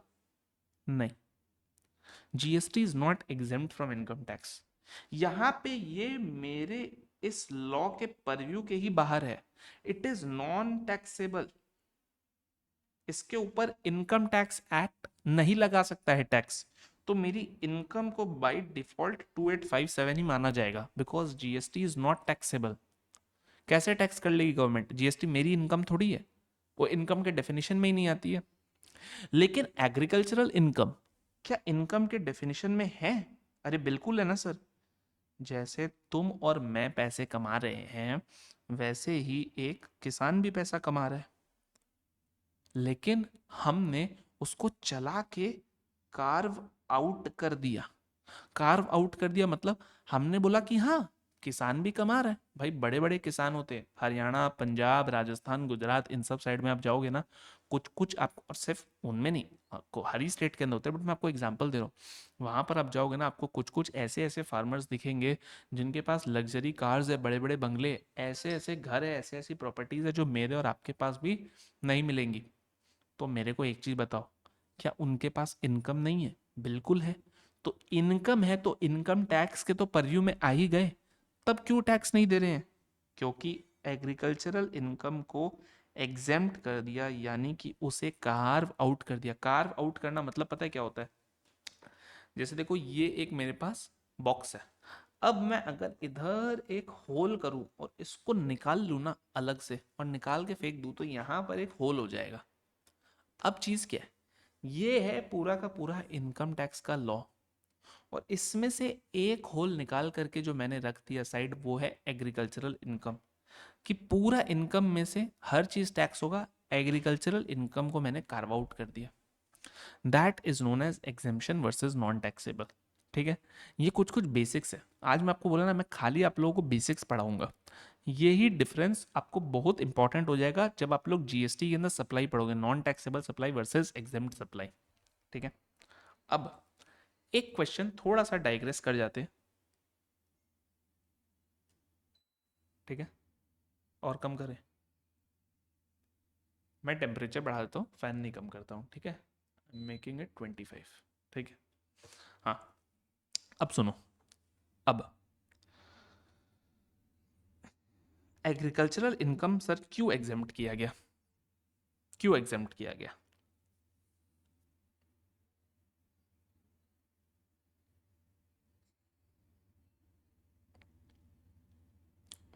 देखो, on the face of it तो इसके दो तीन रीजंस है, लेकिन लेट्स बी वेरी ऑनेस्ट, सबसे प्रैक्टिकल और सबसे रियलिस्टिक रीजन क्या है?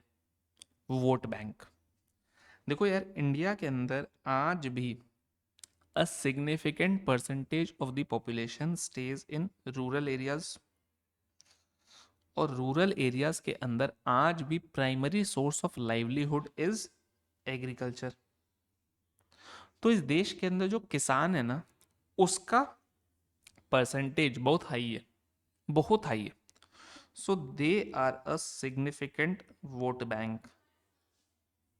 इतने बड़े सिग्निफिकेंट वोट बैंक के ऊपर आप जैसे ही टैक्स लाओगे, गवर्नमेंट को डर है कि ऑपोजिशन जो है वो इसी बात का फायदा उठा लेगी, और इसी बात का फायदा उठा करके एनीथिंग कैन हैपन। तो इससे बेटर है टच ही मत करो। मिडिल क्लास है हम और आप, हम जैसों को चूस लो अच्छे से, वही गवर्नमेंट को ज़्यादा बेनिफिशियल है। लेकिन अगर आप मेरे से फिर भी पूछोगे कि as a tax teacher sir on the face of it technically क्या रूल है, क्यों, कोई तो लॉजिक होगा ना गवर्नमेंट का नहीं लाने का। तो on the face of it reasons that are given are, number one, कि बॉस एग्रीकल्चरल इनकम को यानी कि किसानों को प्रोत्साहन देना, सपोर्ट देना है, तो भाई इसको टैक्स मत करो, एनकरेज करो। क्यों? क्योंकि इंडिया के अंदर आज भी food security is a big problem. What is food security? Food security मतलब कई सारे लोग ऐसे हैं जिनके पास 2 वक्त की रोटी नहीं है, पेट भरने को खाना नहीं है पूरा। तो ऐसे में जितने ज़्यादा लोग एग्रीकल्चर करेंगे उतना ही ज़्यादा फूड प्रोड्यूस होगा, और धीरे धीरे ये जो फूड सिक्योरिटी की प्रॉब्लम है ये सॉल्व हो जाएगी। तो पहला रीज़न ये। दूसरा रीज़न भाई ये भी दिया जाता है कि बॉस, फार्मर्स से अगर हम लोग टैक्स लेंगे तो आर्ग्यूमेंट ये आता है कि large proportion of farmers already बहुत बड़े कर्जे में है, तो उनसे टैक्स लेकर के और उनका बैंड बच जाएगा।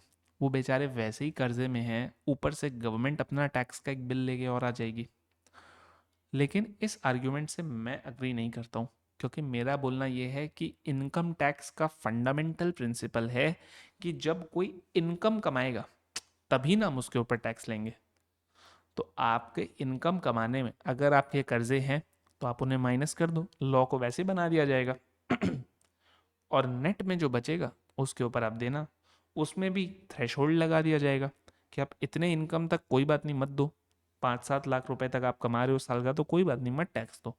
लेकिन if you are earning in significant amounts in crores, then argument की tax should not be taken is a bad argument. बहरहाल ज़्यादा डाइग्रेस नहीं करेंगे।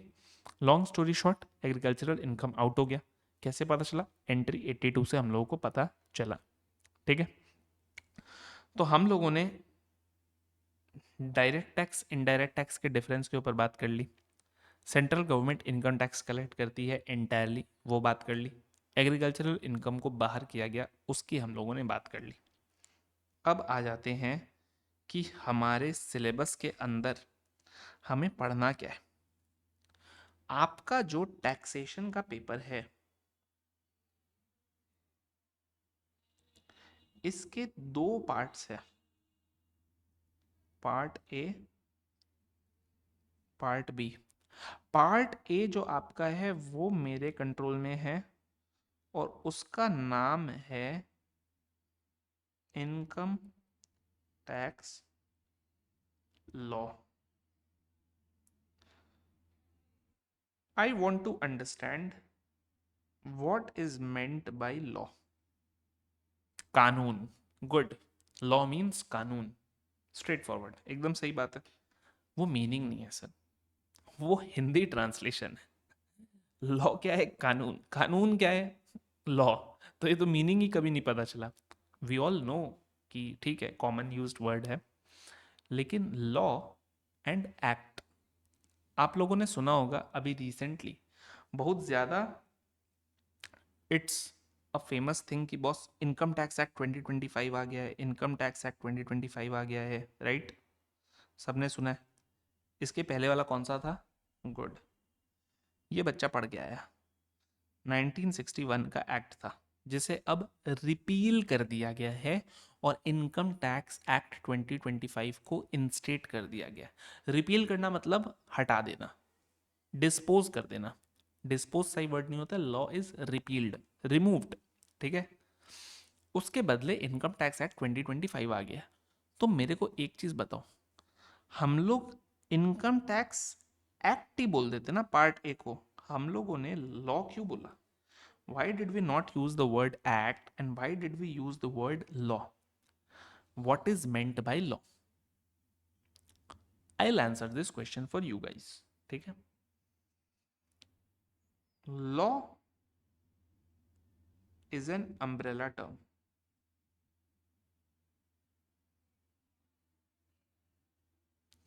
लॉ क्या है? एक अम्ब्रेला टर्म है। अम्ब्रेला मतलब होलिस्टिक वर्ड है, होलिस्टिक मतलब लार्जर वर्ड है, ज्यादा बड़ा टर्म है। अम्ब्रेला होता है ना, ज्यादा एरिया कवर करता है, वैसे ही लॉ के अंदर बहुत सारी चीजें आती हैं। Act is one of them. Income tax act 2025 you can say is the central point of this income tax law. इसे ही हम अब आगे रेफर करेंगे ITA 2025 से. क्यों ITA? ITA stands for income tax act. ITA 2025. ठीक है, ये है अपना सेंट्रल पॉइंट. लेकिन law is not just act. जब एक्ट बनता है ना, तो देखा जाता है कि यार इस एक्ट को इम्प्लीमेंट करने के लिए हम लोगों को कुछ रूल्स भी लगेंगे. तो फिर बनाए जाते हैं कुछ रूल्स. ये कौन से हैं? तो ये है हमारे इनकम टैक्स रूल्स 2026. तो एक्ट है 2025, रूल्स है 2026. पुराने में भी सेम था. एक्ट था 1961, रूल्स थे 1962. ये फर्क क्यों है सर? ये कोई फर्क नहीं है. पहले हम एक्ट बनाते हैं, बाद में हम रूल्स बनाते हैं. रूल्स जो है वो एक्ट के एक साल बाद इसलिए है क्योंकि वो रूल्स 2026 में इंट्रोड्यूस किए गए थे. इनकम टैक्स एक्ट 1961 के टाइम पर भी वो रूल्स 1962 में आए थे. अब जो आया ही 1962 में है उसको हम 1961 नहीं बोल सकते ना. लेकिन दोनों ही चाहे वो इनकम टैक्स एक्ट हो चाहे वो इनकम टैक्स रूल्स हो, भले ही ईयर का नाम में फर्क है, but both are coming into effect from 1st April 2025. No, 2026. समझाऊंगा कैसे? समझाऊंगा सर. एक्ट 2025 है, आ रहा है 2026 से, सब समझेंगे हम लोग, डोंट वरी. अभी के लिए both are coming into effect from 1st April 2026. WEF क्या होता है? With effect from. ठीक है यार, मेरे को गर्मी लग रही है, थोड़ा सा फैन तेज कर दूं, थोड़ा सा. ठीक है, हाँ चलो. 1st April 2026. नहीं, टेम्परेचर मैंने सेम रखा है, बस फैन स्पीड बढ़ा दी है. ठीक है, 1st April 2026. ठीक है, ओके. इसके अलावा सर लॉ में क्या होता है? तो लॉ के अंदर होते हैं आपके कुछ कुछ नोटिफिकेशंस एंड सर्कुलर्स. ये क्या होते हैं? पढ़ेंगे ना, सब चीज़ पढ़ेंगे. नोटिफिकेशन होते ही कोई चीज़ों का, जैसे अपने मोबाइल में भी नोटिफिकेशन आता है किसी भी चीज़ का.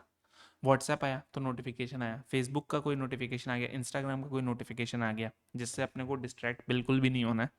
लेकिन वैसे ही CBDT जो है, central board of direct taxes, ये क्या है? ये एडमिनिस्टर करती है डायरेक्ट टैक्सेस को. तो ये CBDT को अगर कोई चीज़ इंफॉर्मेशन देनी होती है तो नोटिफिकेशन के फॉर्म में या सर्कुलर्स के फॉर्म में आते. इसके अलावा a very important part of income tax law is finance acts, जिनको हम लोग ना एनुअल फाइनेंस एक्ट्स भी बोल सकते हैं, क्योंकि हर साल आते हैं फाइनेंस एक्ट्स. ये क्या है समझेंगे इसको भी. और लास्ट पार्ट है अपने केस लॉज, कि सर केस लॉज भी जो है ये भी इंपॉर्टेंट है. केस लॉज क्या होते हैं?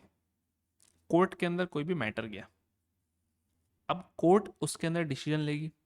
एक पार्ट का कहना है, दो जन के बीच में डिस्प्यूट है, तो एक आदमी अपने पॉइंट ऑफ व्यू को रख रहा है, दूसरा आदमी अपने पॉइंट ऑफ व्यू को रख रहा है. कोर्ट क्या करती है? दोनों के ही पॉइंट ऑफ व्यू को सुनती है और फिर अपने हिसाब से एक डिसीजन लेती है, डिपेंडिंग कि कोर्ट उसको कैसे इंटरप्रेट कर रही है. तो उस डिसीजन से लॉ का इंटरप्रिटेशन बदलता है, एक बेटर इंटरप्रिटेशन मिलता है. तो वो भी क्या हो जाता है, आगे चल करके एक प्रेसिडेंस बन जाता है, जिसे हम बोलते हैं जुडिशियल प्रेसिडेंट्स.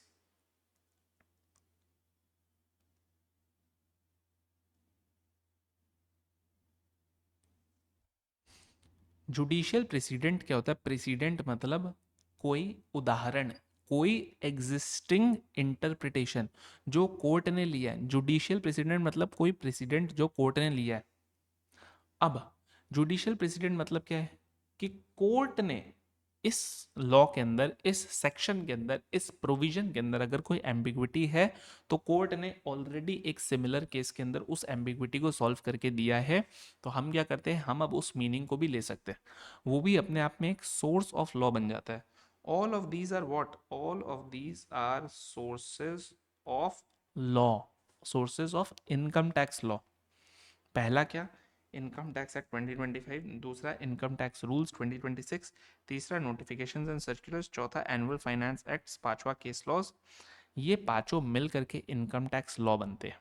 अब आपके इंटरमीडिएट लेवल पर the primary focus is just on obviously the act and on the rules.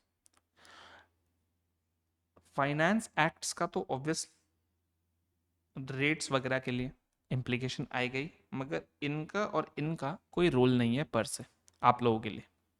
Final level पर ये दोनों भी एक्टिव हो जाते हैं, नोटिफिकेशंस एंड सर्कुलर्स और केस लॉस। ऐसा नहीं है कि सारे ही सर्कुलर्स आपको फाइनल लेवल पे पढ़ने हैं, सारे ही नोटिफिकेशंस पढ़ने हैं, सारे ही केस लॉस पढ़ने हैं, मगर they are part of your curriculum there, whatever extent.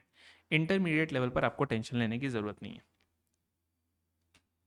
Finance acts क्या होते हैं उसको एक बार डिस्कस करते हैं, ठीक है। हर साल आप लोग सुनते हो बजट्स आते हैं।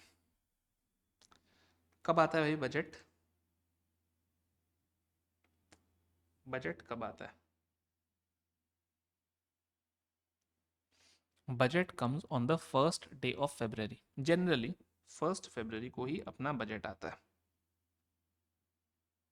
हाँ, मोर और लेस फिक्स्ड होता है।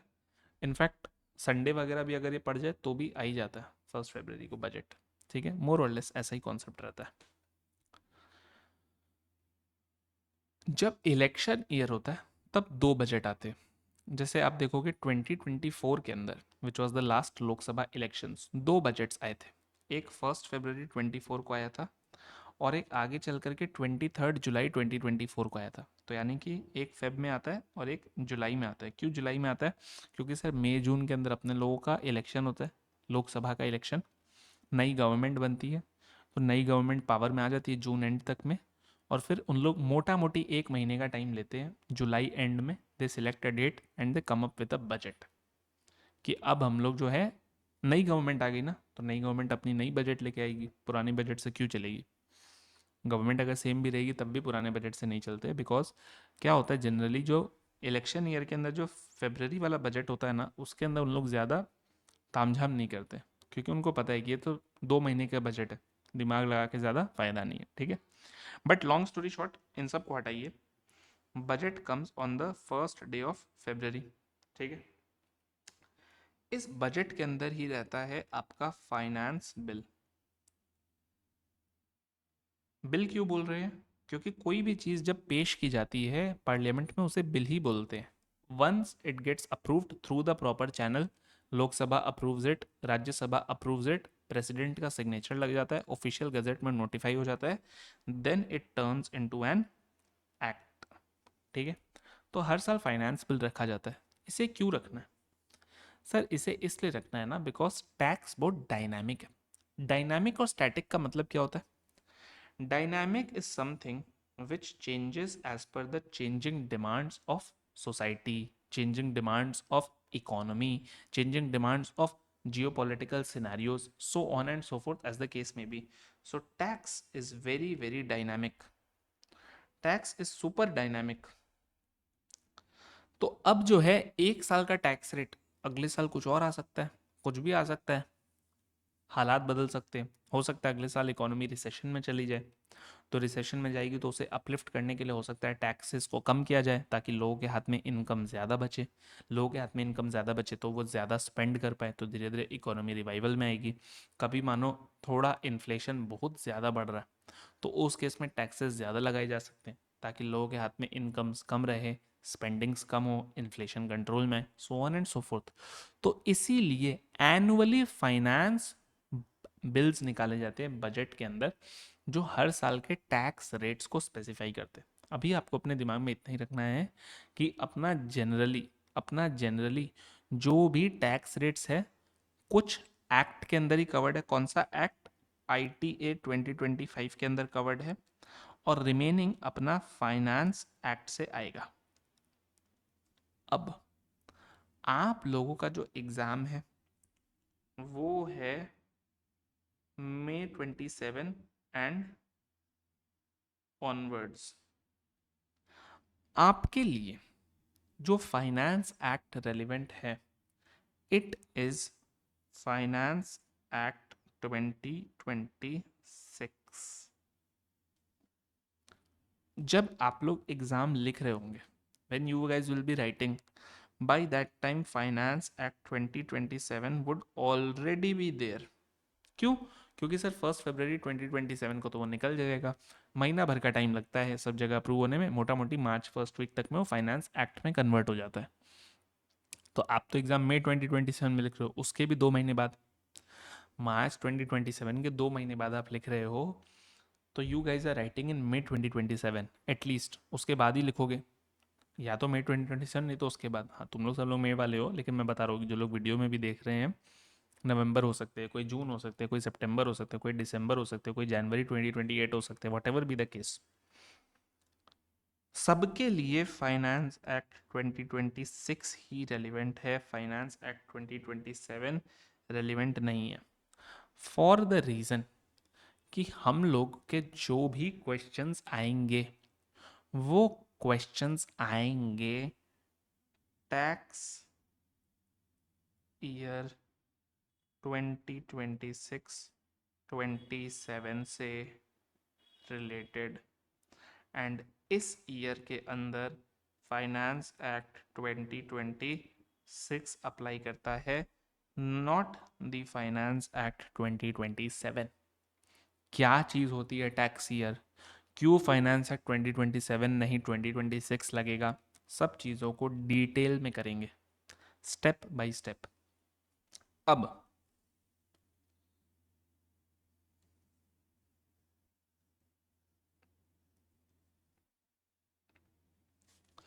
इंडिया के अंदर फाइनेंशियल ईयर कौन सा चलता है? अप्रैल टू मार्च, अग्रीड। तो अगर मैं बोलूं कि अप्रैल से मार्च अपना फाइनेंशियल ईयर है, तो टैक्स के लिए हम लोगों को इनकम जो निकालनी है, टैक्स किसके ऊपर है? Income tax, income tax, income tax किए जा रहे हैं तब से, तो टैक्स ऑन इनकम। तो पहले आदमी इनकम निकालेगा, उसी के ऊपर आदमी टैक्स निकालेगा। क्लियर? मैं इनकम कब का निकालूंगा? हर महीने टैक्स पे करना होता है, हर 15 दिन में टैक्स पे करना होता है, हर क्वार्टर में टैक्स पे करना होता है, कि हर 6 महीने में टैक्स पे करना होता है, कि हर साल में टैक्स पे करना होता है? Just take a guess. Year, year, year, year. Anybody who thinks quarter? Nobody. Anybody who thinks monthly?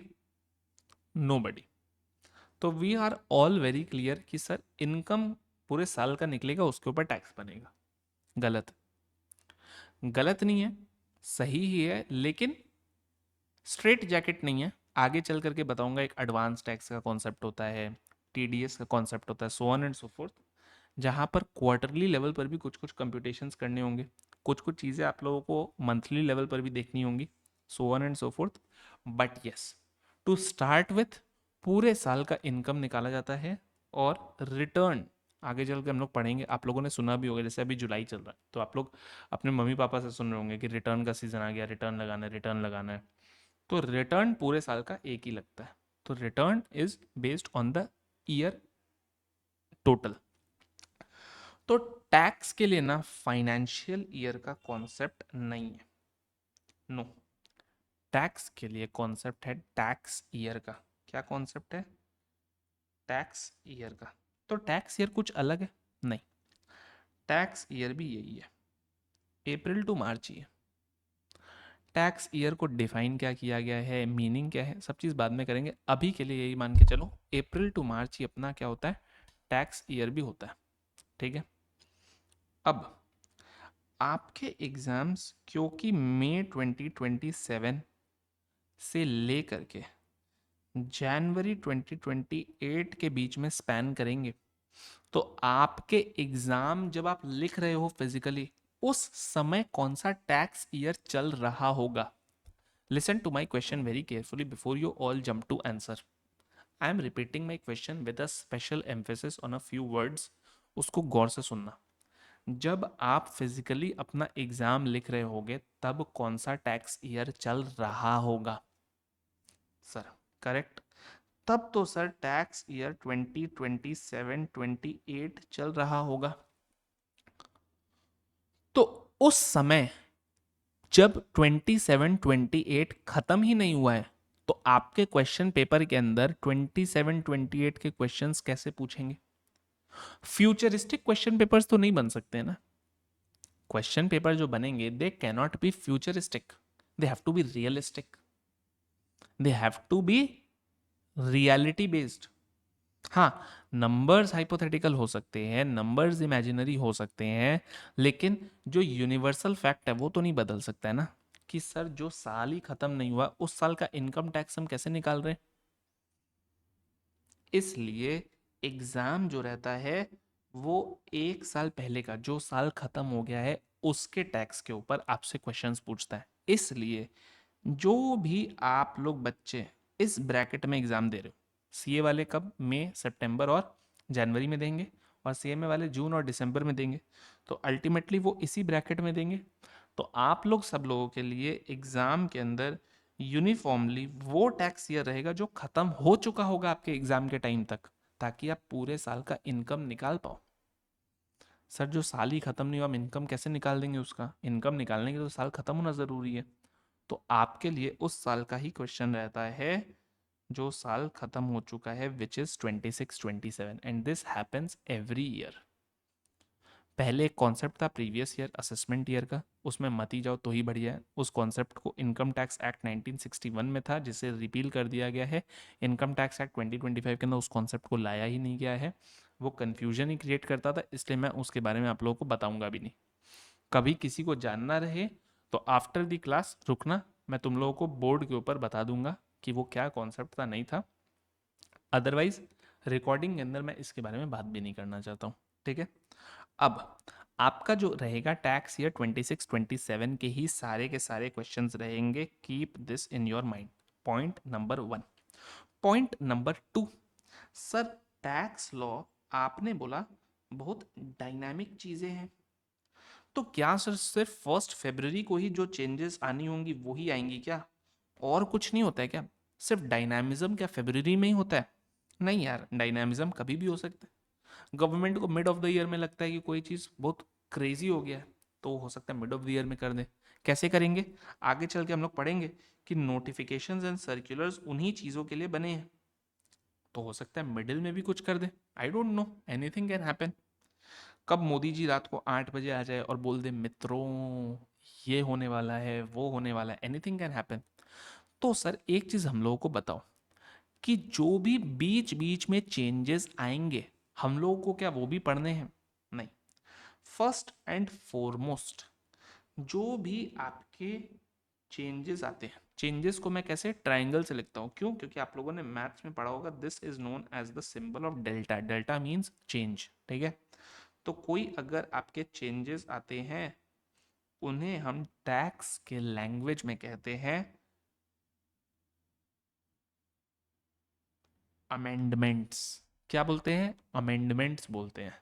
कि लॉ को अमेंड कर दिया गया। अमेंड कर दिया गया मतलब उसके अंदर कुछ ना कुछ ट्वीकिंग्स कर दी गई।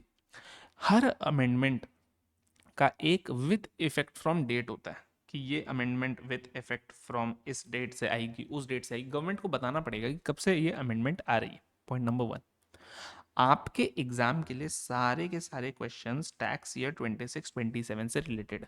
तो मानो जब आप एग्जाम देने बैठ रहे हो उस समय कोई अमेंडमेंट आ गई जो कि with effect from tax year 27 28 है, तो क्या उसका इंपैक्ट देंगे? नहीं देंगे ना सर।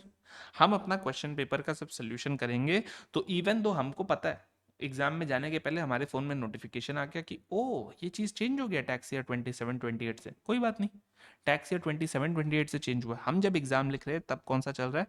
तब टैक्स ईयर 26 27 चल रहा है। We will ignore it. कैसे इग्नोर करेंगे?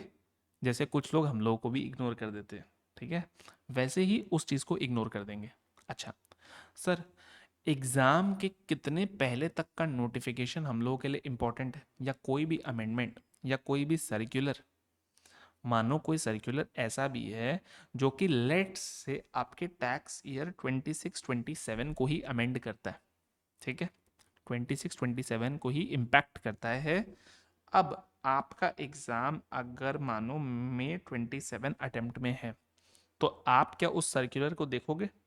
उसके लिए डिपेंड करेगा कि सर वो सर्कुलर कब आया है।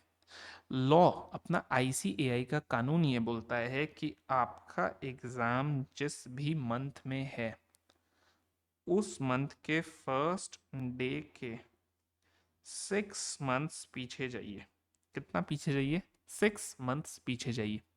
तो चलो ना काउंट करते हैं। फर्स्ट मे को हटाओ, 6 मंथ पीछे जाएंगे तो अप्रैल, मार्च, फरवरी, जनवरी, दिसंबर, नवंबर। तो यानी कि लास्ट 31 अक्टूबर 26 तक अगर कोई अमेंडमेंट आ जाता है, कोई नोटिफिकेशन आ जाता है, कोई सर्कुलर आ जाता है, कोई भी ऐसी अनाउंसमेंट आ जाती है जो कि आपके एग्जाम्स के लिए रेलिवेंट है, आपके एग्जाम्स यानी कि टैक्स ईयर 26-27 के लिए रेलिवेंट है, तो yes, you will have to study it. ये मैं क्यों बोल रहा हूं? क्योंकि सर हम लोग तो आज जुलाई 2026 के अंदर पढ़ रहे हैं ना, तो अभी तो टाइम है। अगस्त पूरा बाकी है, सितंबर पूरा बाकी है, अक्टूबर पूरा बाकी है, तो 3 महीने अभी भी बाकी है। ऑल्दो अक्टूबर तक आप लोग मेरे संग ही रहोगे, तो इसीलिए मैंने इस बैच को ऐसा ही डिज़ाइन किया है कि जो भी उस डेट तक में अगर कुछ भी प्लस माइनस आते हैं, तो obviously you guys are regularly visiting my centre till the end of October, तो we will obviously discuss that. उसके अलावा भी जो स्टूडेंट्स यहाँ पर वर्चुअली मेरे को देख रहे हैं और आपके एग्ज़ाम्स जून में हैं, सितंबर में हैं, दिसंबर में हैं, जनवरी में हैं, don't worry, as and when amendments will come I will update you. मेरी यूट्यूब चैनल है, कौन सी है भाई मेरी यूट्यूब चैनल? तो आ जाओ, ये मेरी यूट्यूब चैनल है। मेरे वेबसाइट पे जाओगे और सीधा यूट्यूब पे क्लिक करोगे तो you will be redirected to my YouTube channel, ठीक है, सी ए नीलेश शांडक, इसी के नाम से मेरा यूट्यूब चैनल है। यहाँ पर जाओगे, सब कुछ मैं यहीं पर तुम लोगों को बता दूंगा। So you guys will not have to worry anything, सब कुछ आप लोगों को अपडेट्स अमेंडमेंट्स मिल जाएंगे, तो उसी के थ्रू अपने लोग बात करेंगे, ठीक है। ये हो गई अपने लोगों के स्ट्रक्चर की बात, so one and so fourth. अब एक क्विक 5 मिनट्स ब्रेक लेते हैं, रीअसेंबल करेंगे 5 मिनट्स बाद, will wind up the discussion for today and then we will jump on to the technical topic from the next class. तो quick 5 minutes का एक break लेते हैं, कम बैक करते हैं। वेलकम बैक, आ जाओ। अब मेरे को बस तुम लोगों के संग एक छोटा सा और डिस्कशन करना है इस क्लास के लिए, and then we will close this class for today, ठीक है। चलो सर, इनकम टैक्स लॉ है, तो पहला स्टेप हमेशा क्या होगा? इनकम पता होना चाहिए, और फिर उस इनकम के ऊपर हम लोगों को टैक्स निकालना है, राइट? तो एक कोई फॉर्मेट भी तो होगा इनकम का टैक्स निकालने का, है। उस फॉर्मेट के ऊपर डिस्कशन करते हैं। उसको समझने के पहले समझना ज़रूरी ये है कि इनकम कितने टाइप्स के हो सकते हैं। बहुत बेसिक डिस्कशन है, बेसिक से ही हम लोग मॉडरेट और मॉडरेट से एडवांस्ड में ट्रैवल करेंगे, ठीक है। इनकम सर क्या क्या टाइप्स के हो सकते हैं बताना अपने लोग स्टार्ट करते हैं। रुको रुको रुको, नहीं, डोंट गेट बाइस्ड कि ये 5 मैंने बनाए तो 5 ही टाइप्स के आप लोग को बताने हैं। जस्ट बोलना स्टार्ट करो कि माइंड में क्या क्या इनकम्स आ रहे हैं अपने। Salary, good good good. Dividend, good good. Interest, good. और सैलरी हो गया, और रेंट, गुड। और बोलो, और बोलो। गेन्स, गेन्स तो इनकम का ही दूसरा वर्ड हो गया, ठीक। देखो, ब्रॉडली 5 टाइप्स के अपने हेड्स हैं, ब्रॉडली 5 टाइप्स के अपने इनकम होते हैं। इनको हम लोग टाइप्स ऑफ इनकम नहीं बोलते। देखो इनकम टैक्स लॉ के अंदर ना आप लोग हर चीज़ का एक यूनिक वर्ड देखोगे। फाइनेंशियल ईयर नहीं, टैक्स ईयर। चेंजेस नहीं, अमेंडमेंट्स। कॉन्स्टिट्यूशन के अंदर सेक्शंस या चैप्टर्स नहीं है, आर्टिकल्स है। तो हर चीज़ का अपना एक यूनिक फ्लेवर होता है। तो यहाँ पर भी it is not known as types of income, it is known as heads of income. कितने हेड्स हैं? तो सबसे पहले यहाँ से स्टार्ट हुआ सैलरी। तो yes, salary income is one head. आप लोग जब सीए बन जाओगे तो जॉब में जाओगे, मेजॉरिटी लोग जॉब ही करते हैं। जॉब में जाओगे तो आपको क्या मिलेगी? सैलरी मिलेगी। फोर्थ पे किसी ने बोला था सर रेंटल इनकम, तुमने बोला था ना? हाँ। तो रेंटल इनकम जो है ना, उसको हम बोलते हैं income from house property. House property मतलब सिंपल भाषा में बोलो तो भाड़ा, भाड़ा का इनकम, रेंट का इनकम।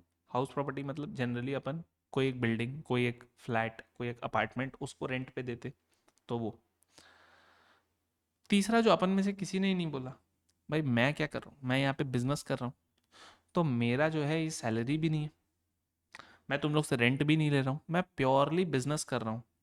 इसे हम बोलते हैं प्रॉफिट्स एंड गेन्स। जो तुमने बोला गेन्स, अरे gains is a generate, gain तो इनकम, लेकिन क्या चीज से gains? Profits and gains from business और प्रोफेशन। इसे हम कॉमनली एब्रिविएट करते हैं पी जी बी पी के तरह। P G B P, P G B P. ठीक है, profits and gains from business और प्रोफेशन। चौथा है कैपिटल गेन्स। इसे हम एब्रिविएट करते हैं सी जी। कैपिटल गेन्स क्या होता है? स्टॉक मार्केट सब लोगों ने सुना है, मम्मी पापा आप लोग इन्वेस्ट करते होंगे। तो कोई शेयर में इन्वेस्ट किया, अब उस शेयर का प्राइस बढ़ गया और हायर प्राइस पे हमने बेच दिया, तो ये जो गेन हुआ, क्या ये सैलरी था? नहीं। क्या ये रेंटल था? नहीं। क्या ये बिजनेस का था? हाँ, हो सकता है। अगर आपके मम्मी पापा का बिजनेस ही हो दिन रात स्टॉक मार्केट के अंदर इन्वेस्ट करना एंड लेना बेचना, तो अलग बात है। लेकिन जैसे मैं भी स्टॉक मार्केट में इन्वेस्ट करता हूँ, लेकिन मेरे लिए स्टॉक मार्केट मेरा बिजनेस नहीं है। मेरे लिए मेरा प्राइमरी प्रोफेशन, मेरा प्राइमरी बिजनेस है teaching. Teaching is where I spend most time. Stock market तो बस दिन के 15-20 मिनट देखता हूँ। तो मेरे लिए वो जो भी गेन लॉस है, it is a capital gain, capital loss. Technical meanings के ऊपर जाएंगे, इन सब के ऊपर सेपरेट चैप्टर्स रहेंगे अपने लोगों के, सेपरेट चैप्टर्स रहेंगे।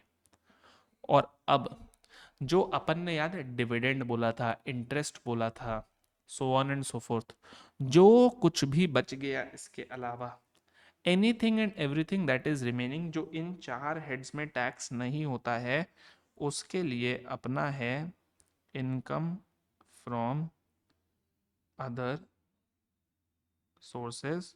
इसको हम लोग एब्रिविएट कैसे करते हैं? IFOS, income from other sources. ये क्या है? ये बेसिकली एक रेसिडुअल कैटेगरी है कि बॉस जो किसी भी और हेड में टैक्स नहीं होगा, उसको हम लोग IFOS के अंदर टैक्स कर देंगे। एंड ऑफ स्टोरी, खत्म, चैप्टर एंड्स। तो 5 हेड्स ऑफ इनकम है अपने। इन पांचों हेड का जब हम लोग सम टोटल कर देंगे, ये कौन सा सिंबल है? ये सिग्मा का सिंबल है। इसको हम लोग ऐसे भी कर सकते थे, ठीक है, अब याद आया, स्टैटिस्टिक्स के अंदर हम लोग पढ़ते थे, जब पांचों को हम लोग सम टोटल कर देंगे, तो then we will arrive at our total income. And इस टोटल इनकम के ऊपर ही हम लोग टैक्स लगाएंगे। ऑब्वियसली कुछ कुछ स्टेप्स इन बिटवीन भी है, उनको हम लोग देखेंगे एज एंड व्हेन हम लोग चैप्टर्स के अंदर प्रोसीड करेंगे, नुआंसेस के अंदर जाएंगे, बट ब्रॉडली यही है। अगर मैं आपको फॉर्मेट की बात करूं, तो अपना फॉर्मेट कुछ इस तरीके का रहेगा। जब टोटल इनकम करना रहेगा, जस्ट आपको एक लार्जर पिक्चर दे रहा हूं, ये फॉर्मेट आप लोग चाहो, अगर आप लोग आज नोटबुक्स लेकर के आए हो तो ज़रूर से कॉपी कर लो।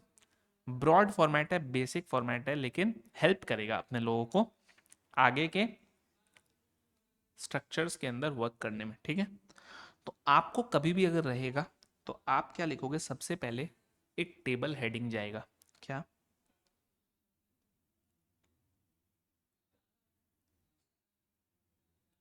हाँ, प्लीज इसको मेरे संग संग में कॉपी कर लो। कंप्यूटेशन ऑफ टोटल इनकम, या फिर अगर क्वेश्चन आपको टैक्स लाइबिलिटी बोल रहा है तो टैक्स लाइबिलिटी, अगर दोनों ही मांग रहे हैं तो computation of total income and tax liability, तो वो आप देख लेना, और लगाना है कि एंड लगाना है कि एंड और जो भी लगाना है ऑफ डैश। डैश क्या? डैश नहीं, डैश में होता है आपका असेसी का नाम। असेसी कौन है? सिंपल अभी समझो, असेसी वो बंदा है जिसको टैक्स पे करना है, ठीक है। असेसी का टेक्निकल मीनिंग क्या है, कल की क्लास में बात करेंगे, कल नहीं नेक्स्ट क्लास में बात करेंगे, सैटरडे। लेकिन असेसी वो है, अभी के लिए दिमाग में रखो, जो टैक्स पेयर है अपना, जिसको टैक्स पे करना है, जिसका हम इनकम कंप्यूट करके टैक्स निकाल रहे हैं। For tax year, TY, TY लिख दोगे वो टैक्स ईयर ही है, उसके अंदर टेंशन मत लेना। कुछ कुछ स्टैंडर्ड एब्रीविएशंस है, डोंट वरी। टैक्स ईयर लिखने का टाइम है तो टैक्स ईयर भी लिख दो, टीवाई भी लिख दोगे चलेगा। जो भी आपका टीवाई है, जो कि आपके केस में रहेगा 2026 2027, ये आना चाहिए आपके टेबल के हेडिंग में। अब आपको देना है पार्टिकुलर्स, और हमेशा दो कॉलम्स बनाने हैं अमाउंट्स के। हाँ, क्वेश्चन अगर रुपीज इन लैक्स है तो उतनी तो समझदारी आप लोगों में है ही, रुपीज इन लैक्स है तो रुपीज इन लैक्स में बनाना, रुपीज इन क्रोर्स है तो रुपीज इन क्रोर्स में बनाना, अगर टोटल फिगर्स के अंदर तो रुपीज दे दोगे, अमाउंट लिखने की कोई ज़रूरत नहीं है, बस रुपी का सिंबल दे दोगे वो अमाउंट मान लिया जाएगा। You can save time there, AMOUNT उतना लंबा लंबा लिखना नहीं है, रुपी रुपी लिख दो बस हो जाएगा, ठीक है। सबसे पहला जो आपका हेड ऑफ इनकम आता है, और ये फॉर्मेट को प्लीज स्टिक करना इसी फॉर्मेट से। आप बोलोगे कि सर मैं ना सबसे पहले IFOS का इनकम दिखा देता हूँ अपने शेड्यूल के अंदर, फिर बाद में मैं हाउस प्रॉपर्टी दिखाऊंगा, तीसरे नंबर पे कैपिटल गेन्स, चौथे पे सैलरी, पांचवे में PGBP, नहीं वो नहीं करना है। एक स्ट्रक्चर है, वो स्ट्रक्चर क्या है सर? 1 2 3 4 5, यही है। क्या है? सबसे पहले आपका है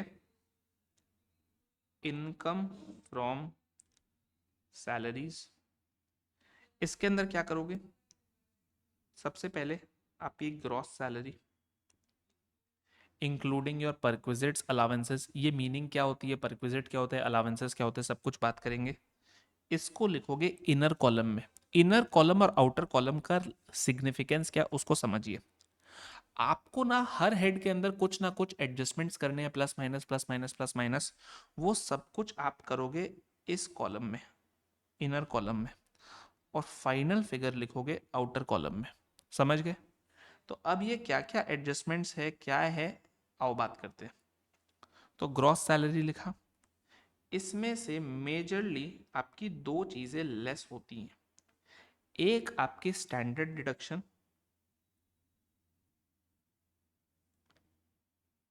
एक आपका professional tax plus entertainment allowance. तो इन दोनों चीज को जब आप लेस कर दोगे तो आपका एक अमाउंट आएगा टोटल इनकम फ्रॉम सैलरीज, उसको अपने आउटर कॉलम में दिखाएंगे। सिमिलरली नेक्स्ट अपना इनकम फ्रॉम हाउस प्रॉपर्टी है,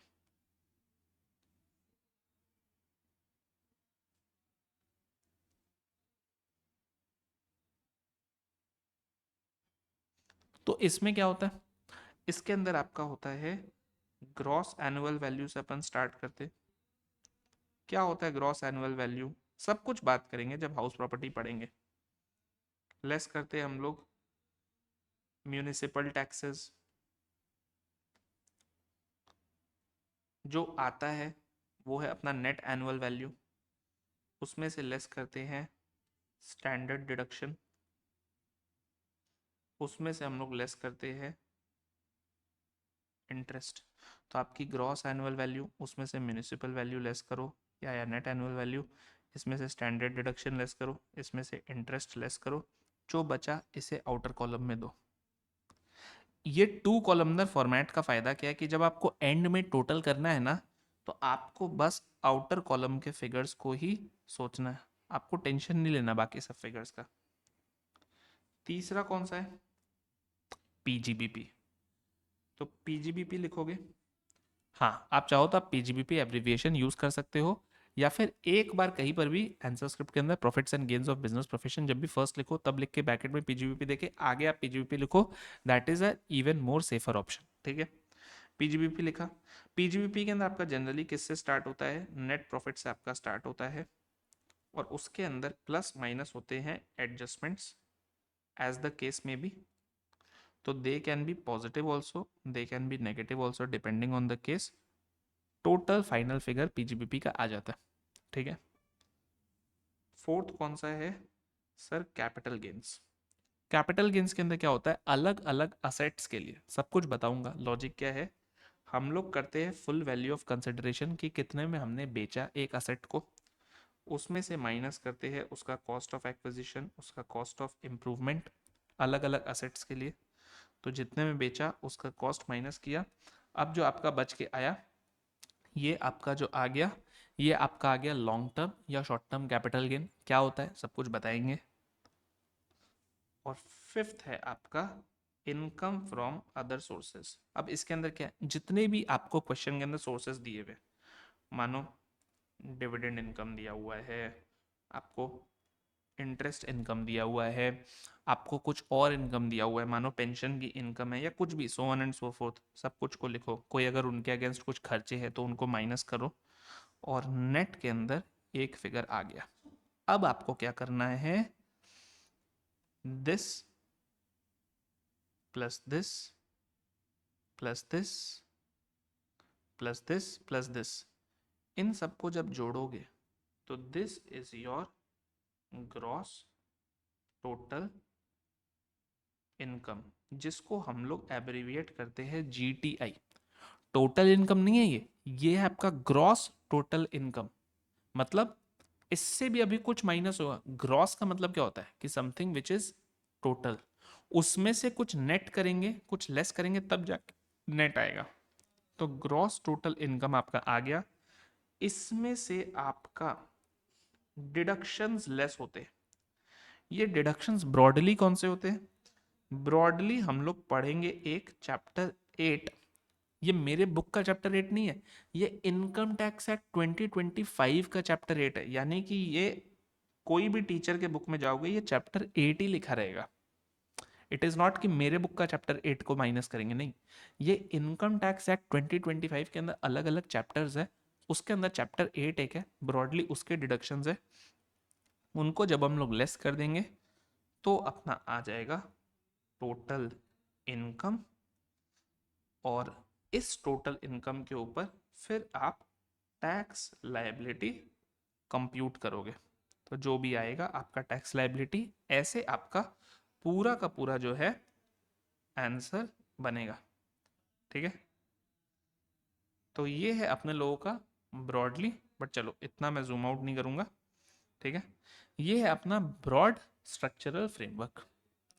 पांचों हेड्स क्या होते हैं, ग्रॉस टोटल इनकम क्या होते हैं, डिडक्शंस क्या होते हैं, so on and so fourth, हर चीज़ को हम लोग डिस्कस करेंगे डिटेल के अंदर। एक एक चीज़ एक एक टॉपिक हम लोग का चैप्टर रहेगा। सैलरीज हम लोग का एक टॉपिक रहेगा जिसके ऊपर बहुत सारे हम लोग क्वेश्चन सॉल्व करेंगे, काफ़ी टाइम जाएगा। हाउस प्रॉपर्टी हम लोग का एक और टॉपिक रहेगा जिसके अंदर हम लोग करेंगे, और मैं पहले सबसे पहले ही मैं हाउस प्रॉपर्टी से स्टार्ट करूंगा among the heads of income. Basics के ऊपर 2 क्लास और जाएंगे, और फोर्थ क्लास से हम लोग हाउस प्रॉपर्टी को स्टार्ट कर देंगे। ठीक है, पीजीबीपी को हम लोग थर्ड पकड़ेंगे, फोर्थ हम लोग कैपिटल गेन्स पकड़ेंगे, और फिफ्थ फिफ्थ हम लोग पकड़ेंगे आईएफओएस। तो ऐसे करके हम लोगों का ख़त्म हो जाएगा। अभी आप लोगों को आज क्या करना है, जो भी मैंने आप लोगों को कराया इसको मैं अभी 5 मिनट्स आप लोगों के संग रिवाइज करा देता हूँ, दैट इज़ इट। और आप लोगों को अलग कुछ भी दिमाग नहीं लगाना है, ये सब स्टार्टिंग के पार्ट में मैं नहीं जा रहा हूँ। टैक्स के अपने दो टाइप्स थे, direct tax, indirect tax. Direct tax वो है जहां पर बर्डन और इंसिडेंस दोनों सेम पर्सन पर है। इनडायरेक्ट टैक्स वो है जहां पर बर्डन और इंसिडेंस अलग अलग पर है, क्योंकि बर्डन को शिफ्ट कर दिया गया। ठीक है। एग्रीकल्चरल इनकम एग्जेम्प्ट होती है इनकम टैक्स से। स्टेट गवर्नमेंट चाहे तो ले सकती है, क्योंकि स्टेट गवर्नमेंट के पास पावर होती है लिस्ट 2 के अंदर to make taxes on agriculture income. लेकिन इंडिया की रियलिटी ये है कि स्टेट गवर्नमेंट ने भी इसके ऊपर टैक्सेस नहीं बनाए हैं, because again nobody wants to lose their vote bank. ठीक है। अब कॉन्स्टिट्यूशन का आर्टिकल 246 ये सारे लिस्ट्स देता है। हमारा जो है पार्ट ए, ये इनकम टैक्स लॉ का है।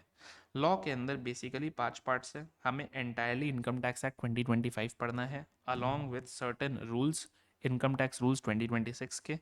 नोटिफिकेशंस एंड सर्कुलर्स भी होते हैं, लेकिन ये हमारे को पढ़ना नहीं है। फाइनेंस एक्ट्स आते हैं, और हमारे लिए कौन सा फाइनेंस एक्ट रेलिवेंट है? फाइनेंस एक्ट 2026 रेलिवेंट है, जो मेजरली हमें टैक्स के रेट्स बताता है। केस लॉस भी होते हैं, लेकिन ये भी हम लोगों को नहीं पढ़ने हैं इंटरमीडिएट लेवल पर। हमारे लिए जो पूरा का पूरा एग्ज़ाम के अंदर टैक्स ईयर रहेगा वो 2026-27 रहेगा। और अमेंडमेंट्स हमें कब तक के देख के जाने हैं? तो जो भी आपके लास्ट 31 अक्टूबर 2026 तक कोई अगर अमेंडमेंट्स आए हैं जो कि आपके टैक्स ईयर 26-27 के लिए रेलिवेंट है, बस उन्हीं को पढ़ना है मई 2027 वालों के लिए। और बाकी सितंबर वालों के लिए 1 सितंबर से 6 मंथ्स पीछे आ जाओ। जनवरी वालों के लिए 1 जनवरी से 6 मंथ्स पीछे आ जाओ। वो स्ट्रक्चर में रहेगा। 5 हेड्स ऑफ इनकम है अपने। सैलरी फर्स्ट हेड है, हाउस प्रॉपर्टी सेकंड हेड है जो कि अपना रेंटल इनकम है, पीजीबीपी थर्ड हेड है जो कि बिजनेस या प्रोफेशन से कोई कर रहा है। जैसे मैं आज बिजनेस कर रहा हूँ, कल को मैं अपना एक सीए फर्म खोल लूँ, तो जो भी मेरे इनकम होंगे उससे वो मेरा प्रोफेशन का इनकम होगा, so on and so forth. Capital gains जो अपना है वो फोर्थ हेड है, और जो कुछ भी बच गया dividend, interest, royalty, so on and so fourth, वो सब अपने क्या हो गए? IFOS, income from other sources. Clear है? ये अपना ब्रॉड फॉर्मेट है। इस ब्रॉड फॉर्मेट के अंदर भी कुछ कुछ ट्वीकिंग्स होंगी जो एज एंड व्हेन होंगी। एक कॉन्सेप्ट होता है अपना set of carry forward of losses का, उसका इम्पैक्ट यहाँ पर देंगे, intra head set of, inter head set of. एक कॉन्सेप्ट होता है क्लबिंग ऑफ इनकम का, उसका भी इम्पैक्ट यहाँ पर आएगा। डिडक्शंस जो चैप्टर 8 वाले हैं उनको भी मैं ढंग से एक्सपैंड करा के आपको कराऊंगा। तो इन सब के संग हम लोग स्टार्ट करेंगे नेक्स्ट क्लास में, जहाँ पर हम लोग का प्राइमरी फोकस होगा बेसिक कॉन्सेप्ट्स के बचे हुए कॉन्सेप्ट्स को कवर करना, और टैक्स रेट्स में घुसना कि रियल में टैक्स का कंप्यूटेशन कैसे, क्या, किन रेट्स पर होगा। तो विद दिस चलो आज का क्लास क्लोज करते हैं। किसी को भी कुछ भी डाउट हो you can talk to me, I am available here. तो आराम से अपन अपना आज का क्लास क्लोज करते हैं। Good, fine with everybody. चलो।